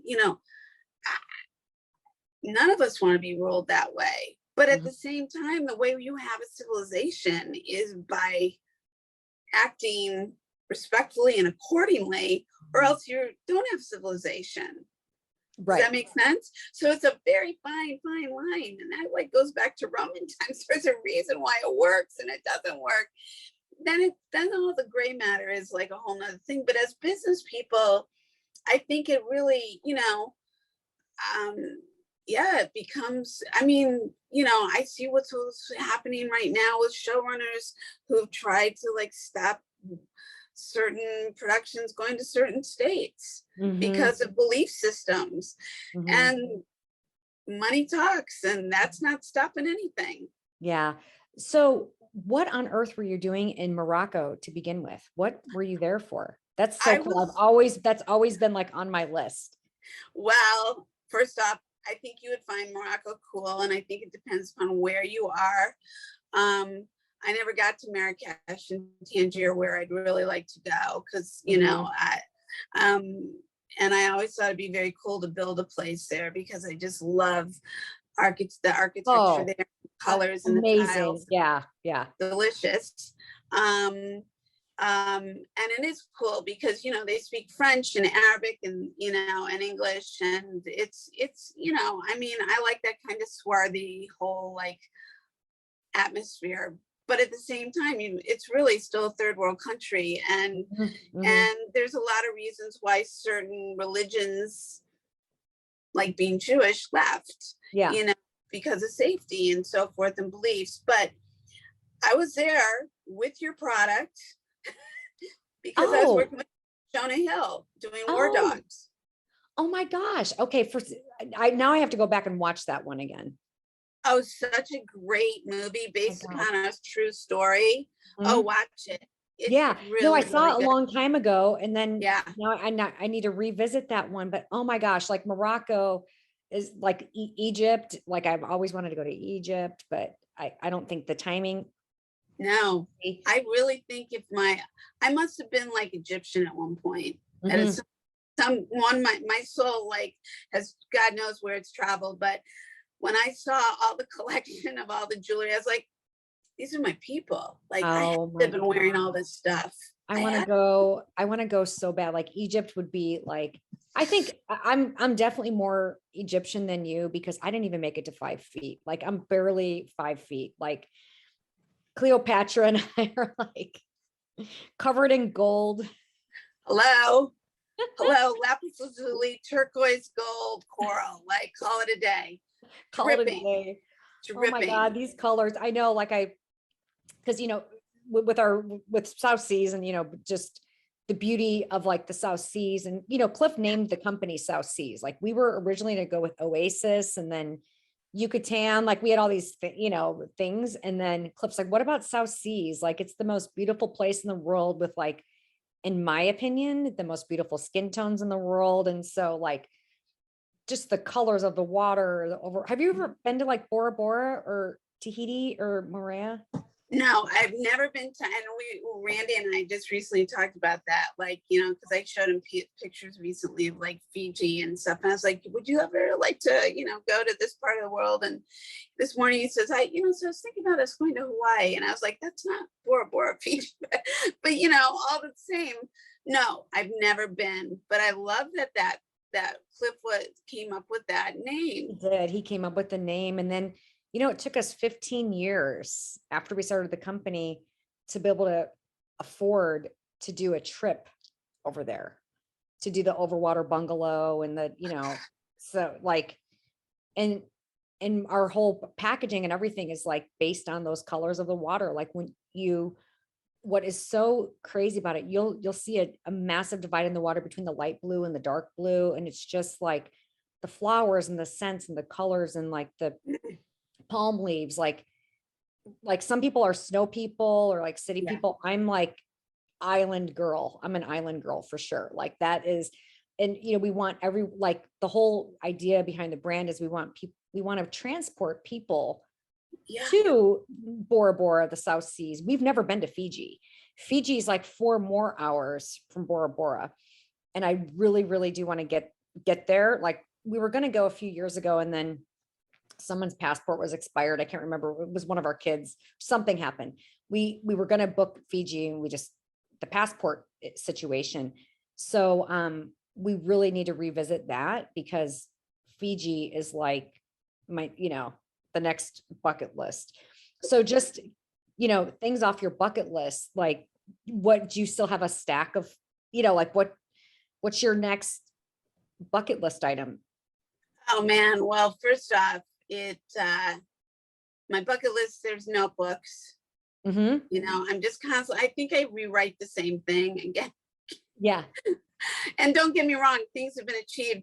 I mean, it was over 20 years ago making 6 figures. I've been thankfully doing that consistently, even, through COVID. But it's like enough already. Like I haven't broken these other levels of monetary gains that I want to break. I want to be a director. I want to be, I always wanted to direct. I've had a lot of people recently say, God, why aren't you directing? You like the way you talk to, like the way you just, talk about things or motivate or see an image or a vision of a scene. That's one thing. I still really want to be, a hugely successful entrepreneur. I really, really do. I mean, my lifestyle brand was a big umbrella. It's ironically my athleisure company that I've aligned with has a very similar vision, and they have a lot more money behind them, which is why it was really easy for me to say yes and aligning with. They're out of Utah or no? They are. That's what I was saying. That's what I'm saying. Utah, like I said, they kept us afloat during COVID. They don't quit. They go. No. That's what I was referring to. And the visionaries that started this are, hugely, hugely successful in business, right? Multi successful. And I mean, I just heard this last weekend that Most apparel companies, 90% never make it to $1 million. In less than 3 years, we have made over 75 million, circulated 1.6 million pieces, distributed into homes, and literally we drop new product every week, and we've never once missed. It made me think of my podcast. I've never once missed a Monday drop since I started producing this. And the integrity and the vision and the wanting to raise women up, all people, but starting with women, knowing what the challenges are, unlike what men's challenges are. And it's not to say men don't have challenges, that's not the point, but women just kind of sort of have few more, because they do tend to be the nurturers. They do have to be the ones who tend to have to stop, even on a successful run of a, maybe they are the CEOs of company, and all of a sudden their child or children need focus. And, it's just, some just can't, it's being an octopus 24/7, better than anybody. So I do love the fact that, and it's all been built on women interacting with other women and literally wearing and sharing this product. And, where you either get to join and start your own company for under $1,000, or you can get things as a client for, you can either have a membership, like a Costco membership for $39 a year and get all things wholesale at, as my customer, or you just get things as you want, all online directly to your home. Like, I just love everything about it. It was everything that I was building with my brand. Just I'm starting with different products. So, wait, would you ever do a collaboration with them? Well, it's funny because I was going to talk with them this week, and I met the owners. I finally got to meet both the owners, and I have very much thought about it, because they've launched into the accessory end of things, which is where I started, and our main hub is here in LA, which all my stuff was going to be LA based and American made. So yes, and yes. That would be really cool, because then, like, maybe share some of the costs or whatever. I mean, I don't know the ins and outs of what all you're doing. I mean, I know we had talked about it like years ago, but I don't know if that has evolved into like different things. But we're doing a photo shoot tomorrow. We have a big shoot coming up. And then, but for our next shoot, which we're going to be doing at the beginning of October, I want to order some stuff from you so we can do like a athletic shoot with the tan. Do you have any cute little short skirts? Oh my God, we have like tennis skirts. Many. It's ridiculous. Okay, it's so ridiculous. Matter of fact, I'll send you my link so you can go online and see. Because I got to get stuff. Like, now that tomorrow's shoot is tomorrow, I'm finished with that one. We have like 10 looks, whatever. It's all like kind of swim, whatever still. But we're going to be doing an athletic shoot, and then a fall shoot, and then a holiday shoot. So just little ones, just for content, for social media or whatever. So definitely send those links, because I want to order some stuff for our cute little model. Oh, I will. I swim in my water therapy. I swim in a sports bra, a pair of like bicycle shorts, and what's called a performance shirt. That's what do you have on right now? What's this? This is one of my shirts. And oh my God, look at those pants and sports bra. Yeah. Oh my God, so cute. Sports bra with all these straps on the back. Just really. So cute. Okay, so I got to get some stuff ordered. Like, what's the smallest size you have? X small, extra small. Okay, perfect. Because our little model is tiny. Yeah. Little muffin. Little Morgan. Little Morgan. No, Morgan would be amazing in these pieces. Yeah. So I'm gonna order some stuff for her. Some do you have, what are your basic colors that you have? Like black, pink, white? Oh my God, everything. And Okay. the skirts come in solids, but there's some prints as well. And I mean, I'll have to look in the stock, but there's one skirt that I don't know what we have, if we even have it right now, to tell you the truth, but it would be such the perfect representation for South Seas. Okay, Because perfect. it's the coral and the turquoise and the white with like, no, I know, but I have to check to see if we even have it in stock. Okay. You know, as Yeah. a startup company, it's like when it Oh, goes, and I don't even know when it comes back. Like and that's, sometimes that's a good thing. Sometimes it's time to reinvent and do something new too. It's like selling out isn't a bad thing, you know, selling out's a no, good thing. So, no, you know, no. the last thing you want is some leftover, you know, fall 2019 inventory. Oh, there is none. Yeah. That's the thing. There's so little of that. And we got like an 80,000 square foot distribution center in My Utah. God, We that's huge. expanded that much. Yeah. And they imagine it's gonna, because once we go global, all bets are off. And what's nice about global, like with like skincare stuff, it's such a pain. Oh my God, like the EU registration. I mean, it's just a lot. Is Yeah. it the same with clothing, or is it a lot easier? Because like I assuming like, I mean, other than having to write like the care tags in like different languages and stuff, but like Right.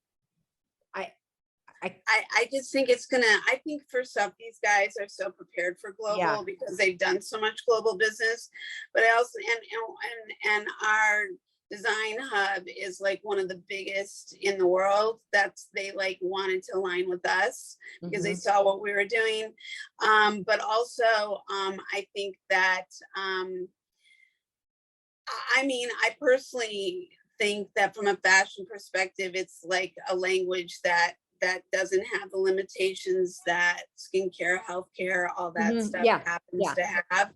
Not to mention shelf life and all that other stuff, that all the things that people deal with. And you know, a sports bra is a sports bra, a skirt is a skirt, a dress is a dress, a sweater is a sweater. It's a matter of like, is it the right size for the person who bought it? Yeah. So how did you find out about that? Like what was how did you get exposed? So it's such a super cool story for me. But so you know, I was a camp counselor between the age of 18 and 23 during the summers of college. And it was an 8-week all girls camp in the North Woods, Wisconsin, up in Eagle River. Near and dear to my heart, where I also have been a camper with my sister. And when my parents, all that stuff happened in our family and they can no longer afford to send us back, one of my goals that I made that I never told anybody was, I'll go back when they can pay me to go back. You know, my whole whopping $750 a summer earning. But the amount of money and wealth internally, mentally, like in my heart, you can't put a dollar sign to the things that still are paying forward. The relationships that I still have today with not only the girls that were my campers, but my campmates and the generations of people. And long story short, I get this random phone call the last week of May 2020, literally right before the Black Lives Matter George Floyd thing hit the wall. And it ended up that I get this phone call from one of my girls who I'm really tight with, as I am with many of them. And she's like, I thought about you. I think this is something that would really align with you. It's a startup company. It's starting with athleisure. It's going to go global. I wanted to share it with you. Do you think it's something you'd be interested in? I never looked at the website. I never looked at the comp plan. I never looked at anything. I said, yes, where, and how. Swear to God. That's what I'm saying about you. I feel like like COVID was hard on a lot of people or whatever, but I'm like, you came out like on top, I swear. Well, first off, thank you, because you know, I did a lot of things just literally like I knew in my gut things happen in a period of time like this. People either get paralyzed or they become super wealthy. And it's not about money. Wealthy could mean like wealthy in knowledge, wealthy, you know, not just in your bank account. I knew that, well, one, this is the irony. I was like, well, now I have all the time in the world to lose weight. And that was not what I did. I did not lose weight. I gained weight. I did too. Yeah, I think it was just, our mom had just passed away 2 weeks before the country shut down.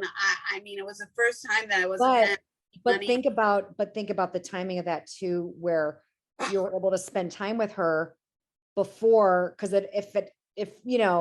mean, Oh, I mean, I okay, was literally spending every weekend with her right. after Yeah, that was you were me, Palm Springs like every week, or every Palm week. Desert or whatever. Yeah. Yeah, no. And it was, I mean, but she designed that, like she seamlessly designed. She's like, I'm getting out of here before my kids have to deal with all this shit. Like, Yeah, I exactly. think she really knew what was happening. No, but you But were saying you had gained a little bit. You had oh my gained. God, Yeah. I would, yeah. I mean, I was hovering as it was, and it was definitely not moving. But I knew, like, right away. I started this. I didn't know how to Zoom. Nobody was. I mean, Yeah, nobody was Zooming. this is like my third or fourth Zoom ever. I mean, Like I Zoom now. practically Yeah. every day now, Yeah. but I was FaceTiming. So I was like, God, no, women aren't going to be able to get hair color. I use this powdered line that activate with water. I'm going to start quietly promoting, because, in the union, people don't want to hear that I do hair. People don't want, so it's a very delicate subject around the company that I've kept. And I don't mean that in any way other than that's just part of the limited belief that I've kind of been around. Right. You're limited. Yeah. And you don't realize how much you take that on yourself after you've been around it a lot, that you don't want to live into, but there it is. So I started quietly reaching out to people going, hey, I don't know if your hairdresser's prepared, but if you need hair color, let's get on the phone. I'm producing these packages that I can custom blend and ship it directly to you. And we'll get on the phone and you'll apply the color, and it will be a package deal. And I mean, I had all these women, ironically, from my camp who I hadn't even been in touch with in years, all calling me up going like, how do I do this? So I ended up like supporting myself and I was leading a meditation group. So between that. Yeah, I didn't know you did meditation. Yeah. We need a slumber party, Felicia. I'm a certified intuitive healer. Oh my God. Yes. I work with all these. You should have told me that. I'm gonna be knocking on your door tomorrow morning. Can you heal me? Oh my God. I love it. Well, so anyhow, all this stuff started, and then my friend Jill called me, and that, and at that point, we're like barely 2 months into the pandemic. And, as many people thought, oh, we'll be shut down for 14 days. And in the back of my head, I was like, yeah, this is gonna be at least 2 years.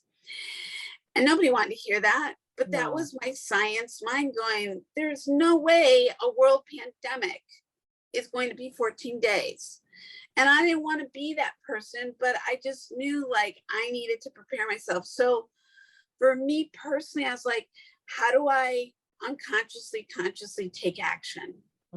So you can't spend time on social media when you're on a stage taking care of number one. Your face can't be in the phone promoting yourself and putting out there things and driving other businesses. It's just, there's no way. And so I started making sure, and really my athleisure company was really what inspired myself to uncomfortably start putting myself out there, to really uncomfortably start making myself vulnerable and just jumping off the bridge. Yeah. And it really was not comfortable. I didn't like the way I looked. I didn't like the way I felt, but I knew what I believed in. You did it though. I kept seeing these things. I'm like, go Felicia, like you're keeping me alive just watching you, honestly. Jules, first off, I love that you said that. And, this weekend I was down in San Diego for the company. For the first time I got to, it wasn't that I couldn't have attended any of these other events, but as we've discussed, in LA, in Hollywood, we've been really having to be very compliant. We're getting tested all the time. We're still getting tested. We have to do the things we have to do in order to make our living, keep our medical insurance, all things. And look, I'm willing to be compliant because I got a household to take care of. And so that's how that game's had to be played. But because of that, I have not been able to attend company launched officially, even Right. though I had the hotel and the flight. I was Right. not able to go to Mexico. I was not, because I couldn't take the chance at Right. getting sick. And, you know, autoimmune, asthma, whatever, it's not like I'm not a healthy ox. It's just I still have to think things through. So this was the first time that I took the chance. I was the only woman besides one other who ironically was from LA, and ironically in the film business, we were the only two masks in the room, and that's fine because we've discussed this. I don't care what you do. I have to do what I'm comfortable. You do what you're comfortable with. But I was so happy to be there to express to all these women and the owners of the company that it's because of this community, because of this company launch, because of these women. This is what kept me going all this time. Yeah. It wasn't the film community. Mm-hmm. It wasn't other communities. It was this community. We were staying connected on a daily basis. We were inspiring each other. We were growing. We were falling face forward. We were getting back up. We went through lots of stuff emotionally together and separately. And people survived, didn't survive, got back, you know, whatever. And to be able to literally meet these women in person this weekend, face to face, hug, kiss, hold each other's hands and go, thank you. Thank you for what you did for me. Thank you for like this being this, because it's a sisterhood for life, like us. It's a sisterhood for life. We're doing business. We're all extremely multitasking. We're mothers, we're wives, we're business people. We've been successful. We're expanding. We're always growing. We're curious. We want to do better. We want to inspire others. And we're doing it. And this company gives us permission to show up exactly how we are and move forward together. And those are literally our mottos and our mission and our statement. And So, it's our, go ahead. oh, I'm sorry. How many people were there? Like at the San Diego? Oh my God, it's so small. It's ridiculous. I mean, we are so startup. This is how small.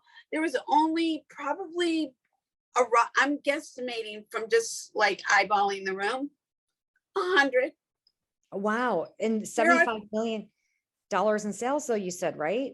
Yes. So there are thousands of people involved, but it's not big. It's Okay. barely like it's barely for the people who have like signed up. Those who are actually actively doing the business is two different things. You know, there's some that are just because they love the clothes and their customers. They want to get it at the discount or whatever. Correct. Yeah. So like, does your company then, do they have like other than like you promoting, like self-promoting, obviously, do they turn to like influencers to promote, or do they just kind of do their own thing? Like they do all their own that? thing. They provide, they provide us with tools. They provide us with trainings. They provide us with marketing tools. We do live Fashion Fridays every Friday. We're dropping new items. Influencers, the reason why we're not an influencer-based company is because there's no game there. Yeah, exactly. Because who would they go? I get it. Like, who would they go to like shop or whatever? And here's the thing, and we've had this discussion. Let's talk about product placement. I personally do not believe that somebody should just be handed something because their name is so and so, whatever. Right. You worked hard to develop your product, right? It takes time and money to manufacture, distribute, package, and all that. You should be paid for that. No different than any other service. You pay the doctor, you pay the restaurant, you pay the car wash, you pay the dry cleaner. Why shouldn't you be paid? We're all here for exchange. Exchange is healthy in the world. That's what we need to teach each other. That's a good thing, because by exchanging, you create more opportunity to magnetize affluence, abundance, inspiration, all the positive things. So influencers are not something that we I was just curious. Because that's such a big thing right now. It was so funny. I remember when you say that, like, you know, everything's an exchange. I was tanning Kris Jenner. Yes. Oh my gosh, talk about a businesswoman or whatever. Rockstar. But like, she was so cute. She was, you know, how much do I owe you? And I'm like, oh, you know, don't like I personally, you know, a shout out would have been way better than for our brand, whatever. But, and I'm like, so we kind of went back and forth, and it's so embarrassing because I don't get paid for spray tans very, just as my history on the show, whatever. It's all out of my pocket. And so, she hands me, a stack of money, and she goes, "It's what makes the world go around, honey." She was so cute. I love Kris Jenner. She was amazing. I think she's absolutely right. Yeah. It's why I always make the running joke, and I don't mean to sound lofty when I say this. I should have been already that multi-million, because I talk this talk. I've always talked this talk. I do believe I teach it. Like, I teach this stuff. Like you live it. I do love it. And I do believe that people need to be taught to be comfortable at, I'm not saying I'm comfortable. I'm saying that I'm not saying I'm comfortable asking, but it's important to make this a normal conversation, a normal value. You are a value. We are all a value, and we should all be valued in a way that we don't compromise ourselves, because there should be more for as many. The reason why the 1%ers are 1%ers is because they asked, they drove it, they created it, and we should all be thinking of that same magnitude. Period. The end. Yeah. So listen, we get asked a lot, a lot, like, "Oh, can you, gratis this, gratis that."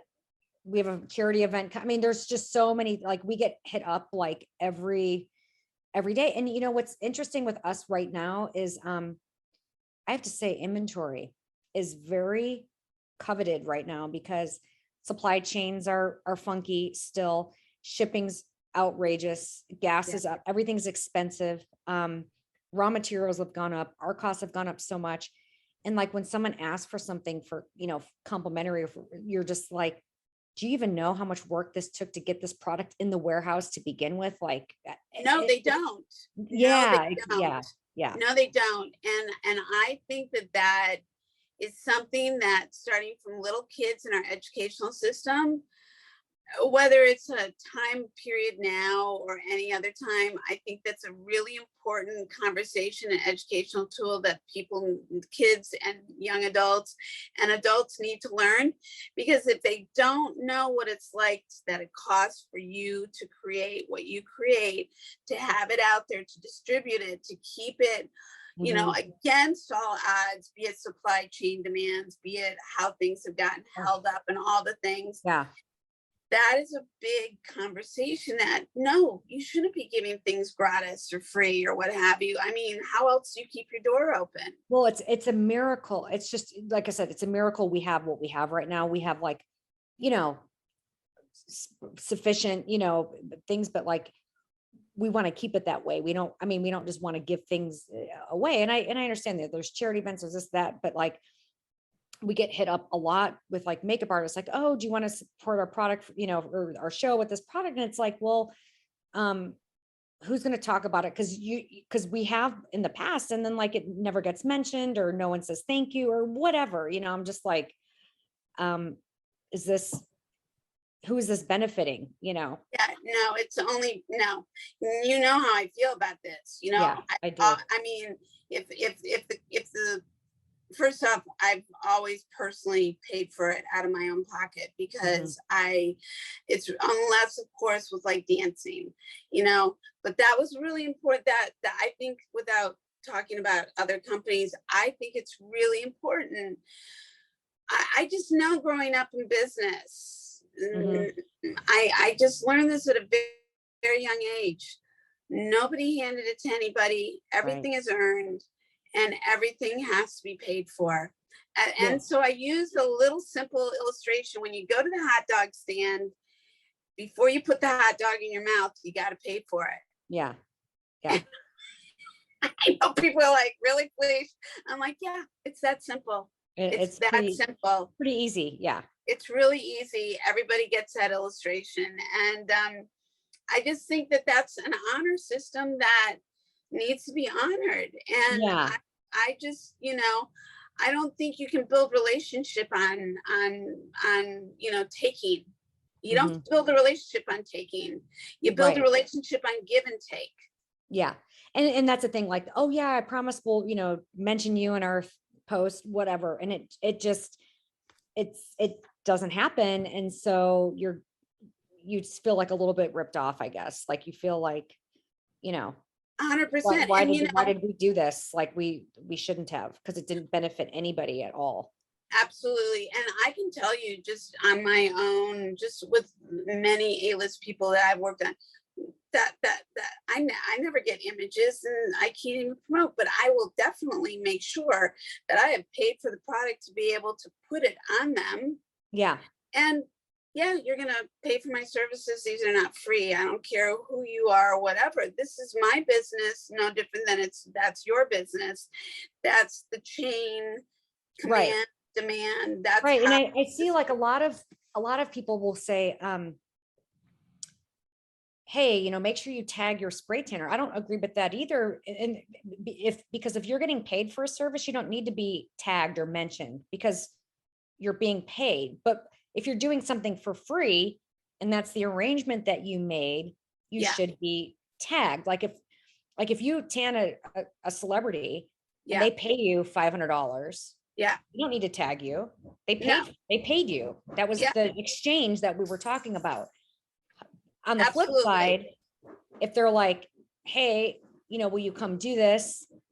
And you make an arrangement with them, like they're going to do a shout out like afterwards and post a picture and they don't, I think that's where the disconnect is a little bit. But I see a lot of people all the time, like, hey, tag your spray tanners. No, I paid for that. Like I don't need to, I don't expect people to tag me who are on because carpet, and if they do, that was your job. Your job was to go do that service on them. Yeah. They paid you, or you got paid through the corporate or whatever. Yeah. Listen, ironically, half the time, this is the funny thing about spray tanning to me, more than even like doing somebody's makeup or hair. I really believe people want to think that their skin looks that beautiful just as is. So they're not going to mention it. And you might want to keep it a secret.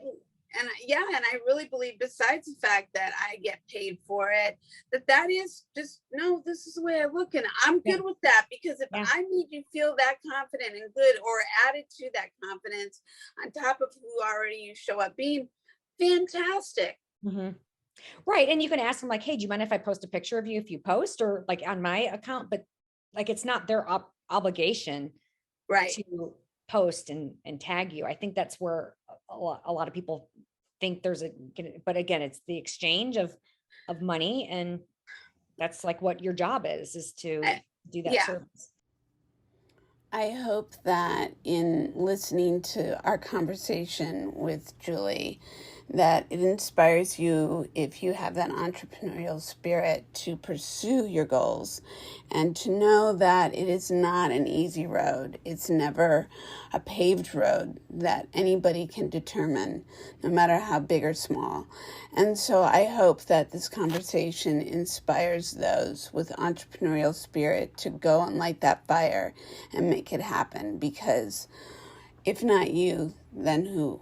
So in the meantime, I look forward to you joining me next week with health and wellness coach Rachel Siegel as we sit down and talk about the importance of mind, body, and spirit, and how taking care of oneself is a journey and it never ends. I look forward to you joining us next week. In the meantime, listen, subscribe, and share the Camp Fifi Uncensored podcast, where the spirit is young and the soul is wise and the life stories are vast, and where we talk about everything from soup to nuts, or what I like to say, from cannolis to egg in the holes, and don't forget the s'mores.